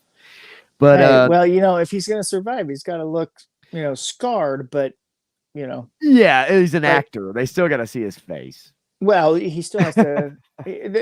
I mean, he's got to be Prince Zuko. He can't be just completely engulfed in Right. charred body parts. Right. I mean, he can't look like Deadpool. But anyway, Right? Yeah, right. so we have Allison, and she's kind of mourning her son, but he's still breathing. He's actually breathing, Is and you he? see in these Is things he's she breathing. mourning him? Well, I mean, I just took that as like, look, she spent a bit having to take care of a husband who was Yep. on milk of the poppy and in a Yep. very bad shape. And now she's probably trying to resign her life to the fact that she's going to have to take care of another person who is Yep. going to live on milk of the poppy and not And be able to she's walk. frustrated at her lack of power and how Right. it's all been taken away, and Right. she's sitting here as a symbol to everyone who's watching, and so she waits for long enough period of time, And then she walks away She right walks as her away, son wakes up and says, "Mommy." and you're right. And actually, I where the hell the pictures go? Because I took a picture of it. Anyway, yes, as she walks away, she gets up and walks away, and he says, "Mummy," and it's interesting because she doesn't hear him. Nope. But we now know that Aegon is awake. At Yep. the very least, he's not fully awake, but he's muttering for his mom. Maybe he knew she was there, maybe not. Who knows? But a Yeah. lot of people, that's the first person they cry out for is their mom when they're in pain, when they're maybe dying, whatever it is. So we cut to Dragonstone, and we get Rhaenyra, and she is actually thumbing through old text, old Targaryen text. She's reading books, kind of studying history, which she did, and was teaching, making sure her sons learned it as well. And then she's reading up on Visenya, and Jace comes walking in, and Visenya was Vagar's first rider and the Hmm. first wielder of Dark Sister, the sword Dark Sister. Just for those that don't know, and so Jay says, "I hope you do not mean to use her as an example." Um, Now And Visenya she's was like, the "Why one, not? right? Why not? Why not?" Now Visenya was the one that actually rode to the Eyrie and landed in the courtyard and made the errands basically bend the knee, and she did not have to burn the Nope. Eyrie like Aegon did with Aegon. Yep. Harrenhal. Harrenhal. Yep. So, but the message was delivered, so to speak. So, but she Yep. was very, very, very powerful and fierce dragon rider. And so he kind of says, "Hey, look, that was a long time ago." Rhaenyra is asking him what's the mood at the twins. So she now knows that he left. He wasn't supposed to leave. She now knows that Jace left, and Yeah, and he she knows gets a he went little to the twins. she gets a little snarky with him, and Yes, he goes back and forth, and like she basically resigns herself to the fact, well, at least you did something. I mean, my indecision caused you to do this, and you did it, and it was successful. So you've been very successful in everything you've done yep. so far. But I have no power, and you have no power. We have no power here. And that's what these few scenes I'm kind of clicking through basically are. You're absolutely correct. He's like, she's like, "Look, you've done a great service. However, you're mad at being prevented from action." And then she says, "Imagine my lot. I'm a dragon rider as well, with a war being fought over my ascension. And yet I have to sit here. I can't even go. I can't fly out while other people die fighting for my name." And so Yeah. he's mad, and she's like, "Look, you're my son." Because he says, "Look, you can't, harm can come to you. You have to stay here." And she says, "Well, you're the succession. No harm can come to you. And I didn't give you the opportunity to leave." And so he's mad because Bela's been able to go out Yep. and ride her dragon and go on patrol and do stuff.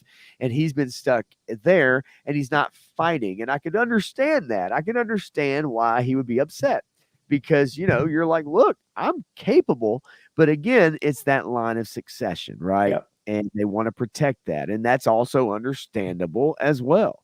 But nonetheless, he kind of makes a point. He says, Bela can't really bear the burden by herself. Rhaenys is dead, and then she's worried that Aemon's going to come looking for Jace because he already took out Lucerys, right, the young Right. boy last year, last episode or of last season, and his dragon, it is young. But right now they don't have an answer for a dragon as large as Vagar. However, Syrax, which is Rhaenyra's dragon, is a lot faster. Right. Um, and then she makes it a point to say that Melee's fought two dragons and one of them died. So she has a possibility of actually maybe winning. And then she gets really upset and says, "Look, I don't, want to My sit my here." problem is that I don't have enough riders. Yeah, well, Basically.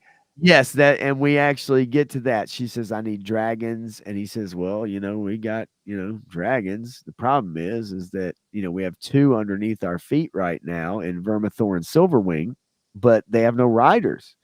And she says, "Yeah, if I only had riders, then we'd be good." And he says, "Well, how about some of these bastards?" And Well, people that and have I mean, never he's going back to ruled. that conversation that he had with the phrase earlier, Exactly. Yes. because That's right. of what they want, and what he knows that they might possibly have. Yes. And so he says, those who married into other noble houses, children born with other names.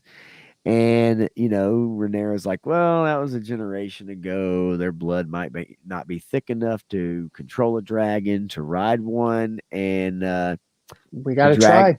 got to try. Dragon will only accept the dragon lord to ride it. And he says, So well, we get back to another very interesting complication in here. Is he says those are the Valerian histories, right. and we know how they manipulated the bloodlines and the control of dragons through their entire lives, and that's why we left, and that's why we were the biggest faction against the Valerians, is because we didn't believe everything that they were saying. And so there's a lot of connotation in what they're talking about, because those histories may not be accurate, and these other people may actually have enough blood to ride dragons. Yes, exactly. And that's gonna be basically, as Jay says, look, those histories are written to gild us in glory, and so she makes a couple jokes and says, we're suggesting we put a Malister on a dragon or a Tarly. And he's like, look, it's better than dying, it's better than defeat. And so she makes a mention that, the records are here. And as you see behind her, there's scrolls everywhere, there's books everywhere. And then she looks over and wants to find out maybe bloodlines or people that fell out of fell off of the well known charts, well known, people. Maybe they can trace some people down. Yep. And Jason's like, look, there could be a ton of them. And she says it's a mad thought. Now, I love this line because I think we know where that's going to. We know what that's Yep. a reference to if we know about her as a queen, correct? Yep. Right. So I thought it was fascinating. They used this line. It's a mad thought. And then they look up and you see all the scrolls here and there. And they're going to trace down the history, and it looks like House Black is going to find some people to ride dragons, and one of those people might be named Huge. Maybe not. We'll see. Um, anyway, so Matthew, I knew this was going to take, no matter how fast we go through it, I knew this was going to take up the I bulk try to of speed you what up we're a doing. couple points there. Yes, and I was flipping through pictures, so it's not like we're Yeah. sitting there spending a ton of time on pictures, it's kinda like, trying to bang this out and go through it as quick as we can, Yeah. but ultimately, it's still a matter of, like, you still gotta go through the episode, and it just takes time. I knew this would kinda dominate, what we're doing, uh, at least on a Tuesday if we wanna go through this. Um, Regardless of how fast we go, there's still comments that need to be made, right? Like Right. we still need to add some type of comment to what's happening, and for anybody that may not know, but also for your own personal thoughts. Um, and so yeah, like and I don't mind if next Tuesday you would rather go over something else and we could skip a week with this and revisit it. I'm okay with that if that's what you'd like to do. I looked up a few stories today. I did not find a whole lot of interesting stuff that really is as interesting as this show. Yeah. No, However, there's a lot in here, and I like talking about it for sure. I hope that you guys like listening to it. Um, I think maybe we could probably hit these bullet points a little bit faster, but just kind um, of give more of a quick gist on it. But there's so much depth to right, all of this stuff. It's really hard to skip anything without going into some kind of detail or commentary on each of those things and how it relates to the broader picture. right. It is difficult, and man, there I can talk as fast as I can talk, but even then, it's like it's only so fast trying to go through a scene. I Yeah. mean, I love the show. I'll try to figure out how to streamline it even more. It's when I go back and look at people who do a live review of the show or maybe try to do a review of it, unless they're making a 15-minute video out of it, usually it takes them. I mean, you've seen Gary's stuff. You saw Well, their I mean, after you could stream, go 25, 45 minutes, somewhere in that range, right? and hit the major highlights of it. E-fapping, it's another thing, and that's a whole other thing. And I love that show, but Right. Uh, yeah, I we'll see after this next episode. We'll see what it has in it, I guess, and then just kind of go from there. And if anything else comes up, obviously, story wise, maybe we'll just put this on the back burner, or maybe just kind of cut it down. And yeah, cutting it down a little bit might be good because I love talking about it. It's a great show, and I think everybody should be watching it. And if we're going to be talking about pop culture stuff, this is the thing to be talking about. yeah, Until what, the end of this week, when Cobra Kai the final season starts dropping. right. And this show is only going to be 8 episodes, I believe, this season, right? It was 10 Yep, last year. three more I think, episodes. Yeah, I've got 3 more episodes. and that's probably going to be the way they go moving forward. With it is, yeah, another 8 next Yeah, season, maybe less. depending on how they work this, I cannot imagine them going beyond 3 seasons I with can't the either. material here.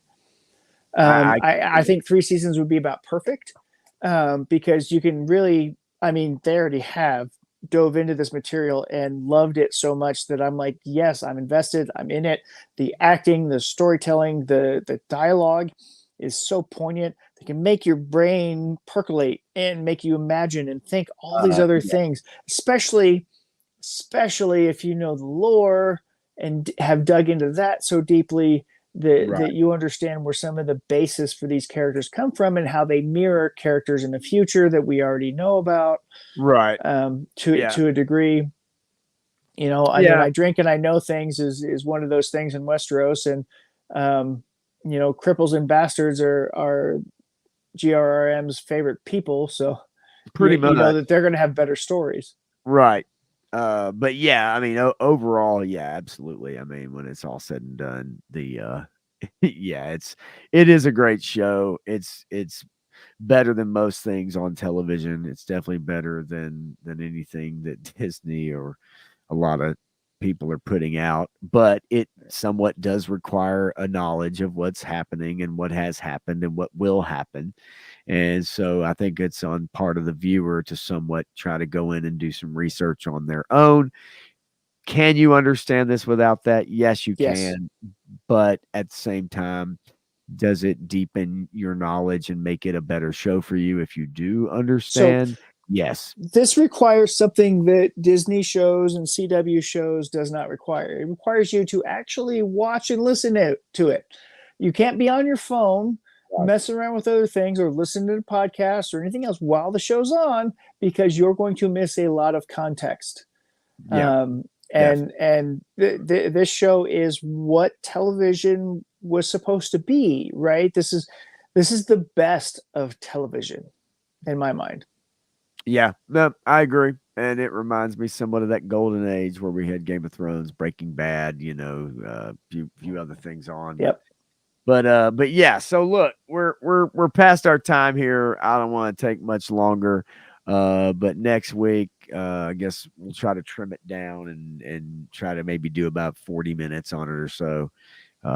Maybe blast through the next episode, and sometimes it may not have enough on it that you can spend much time with it. Sometimes it might be more action oriented. So we'll see. But yeah, man. Is there anything else you want to bring up? I know we're kind of 20 minutes over. No, I Uh, mean, you can catch me on my action figure blog, still putting out stuff every day.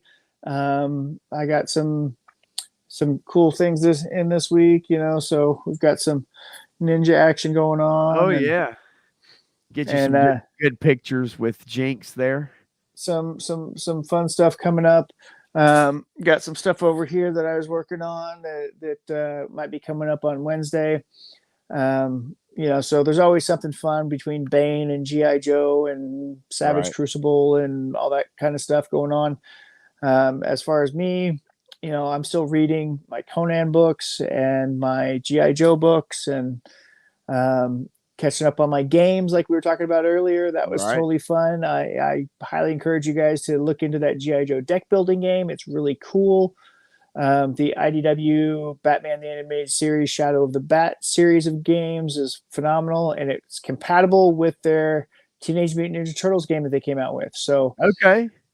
you can use the turtles in the bat scenarios, and you can play all the villains or all the heroes, or you can play all the heroes and villains and have a 4-on-4 battle royale. It's really cool. Uh, So there's yeah. lots of cool stuff out there. I mean that's and obviously like your photographs, man. I mean, you do some of the coolest stuff out there, and I've been definitely trying to make sure I pay attention to what you have, especially when you do like famous scenes or you do things out of comics. That's like super cool. I love seeing that stuff, man. Like I I really take a do. lot of inspiration from comic book art. I'll say that because I'll find some of the best images and say, oh, I want to try and do that, but put my own spin on it.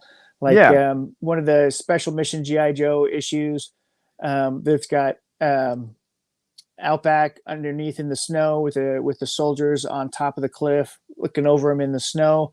I made it Tiger Force and put it under sand and had Cobra Troopers instead of Bavarian guards, Okay. and it looks awesome. So I did a lot of my favorite covers of GI Joe comics, favorite Spider-Man and Daredevil covers, and Yeah. I try to tell stories in there too. Sometimes my own, sometimes just straight out of the comic book type stuff. Yeah, I do like that too. I love seeing sometimes like that recreation of a cover or a famous panel, a scene, something like that. And I've seen some of those with yours. And but yeah, it's super talented. It's really really super cool. And so yeah, anybody check that out. Definitely check out right there. It's let's see if I can get him. Let's put him right here real quick. There we go. Put that up Moose there. Action Figure Blog. There you go, baby. Uh, anyway, um, don't know whether I believe the HasLab hype. Had somebody, a friend, post some stuff. Looked like maybe it's the Night Raven. Can't really tell. I don't know if you saw Oh, that no, no, no, no. So or not. it's still going to be the Rattler. Yeah. There is going to be that female Stratoviper pilot from the animated series is going to be one Okay. of the stretch goals. Okay. But it's definitely going to be the Rattler. I mean, that's my opinion at this point, but based on the people that I know that are agreeing with it and the information that we have, it's very much, yeah. So those two twin thrusters um, could be a representation of the tail thrusters from an actual A10, not the Rattler, Right. because they could make it look more like an actual A10, which would be really freaking cool, in my opinion, if they modified it that way. But then it makes it not a VTOL, which I like that Right. aspect of the Rattler, that it is Yeah. a VTOL. Yep, I agree, and this is also I got this from Aaron the Toy Enhancer, just Yeah. something that he says shout out to Migs for showing this potential HasLab leak, um, and so I just pulling this off of his Facebook Yep. community And page, based but off those stickers and everything, it's still pointing towards the Rattler. definitely. So just wanted to fit that in real quick, obviously right at the end. I love that. Anyway, so yeah, all right. Well, I'm Pop Blender. You can find me Pop Blender 75 on Instagram. And then obviously this channel, Pop Blender.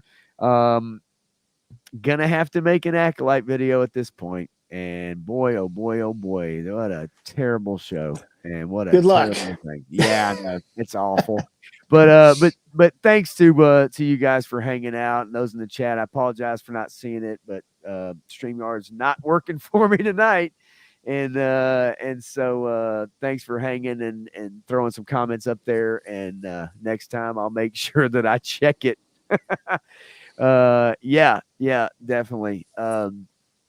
But anyway, so thanks y'all. Have a good night. thanks for hanging out, and we'll check you next Tuesday, and we'll see you then. Y'all have a good rest of the week.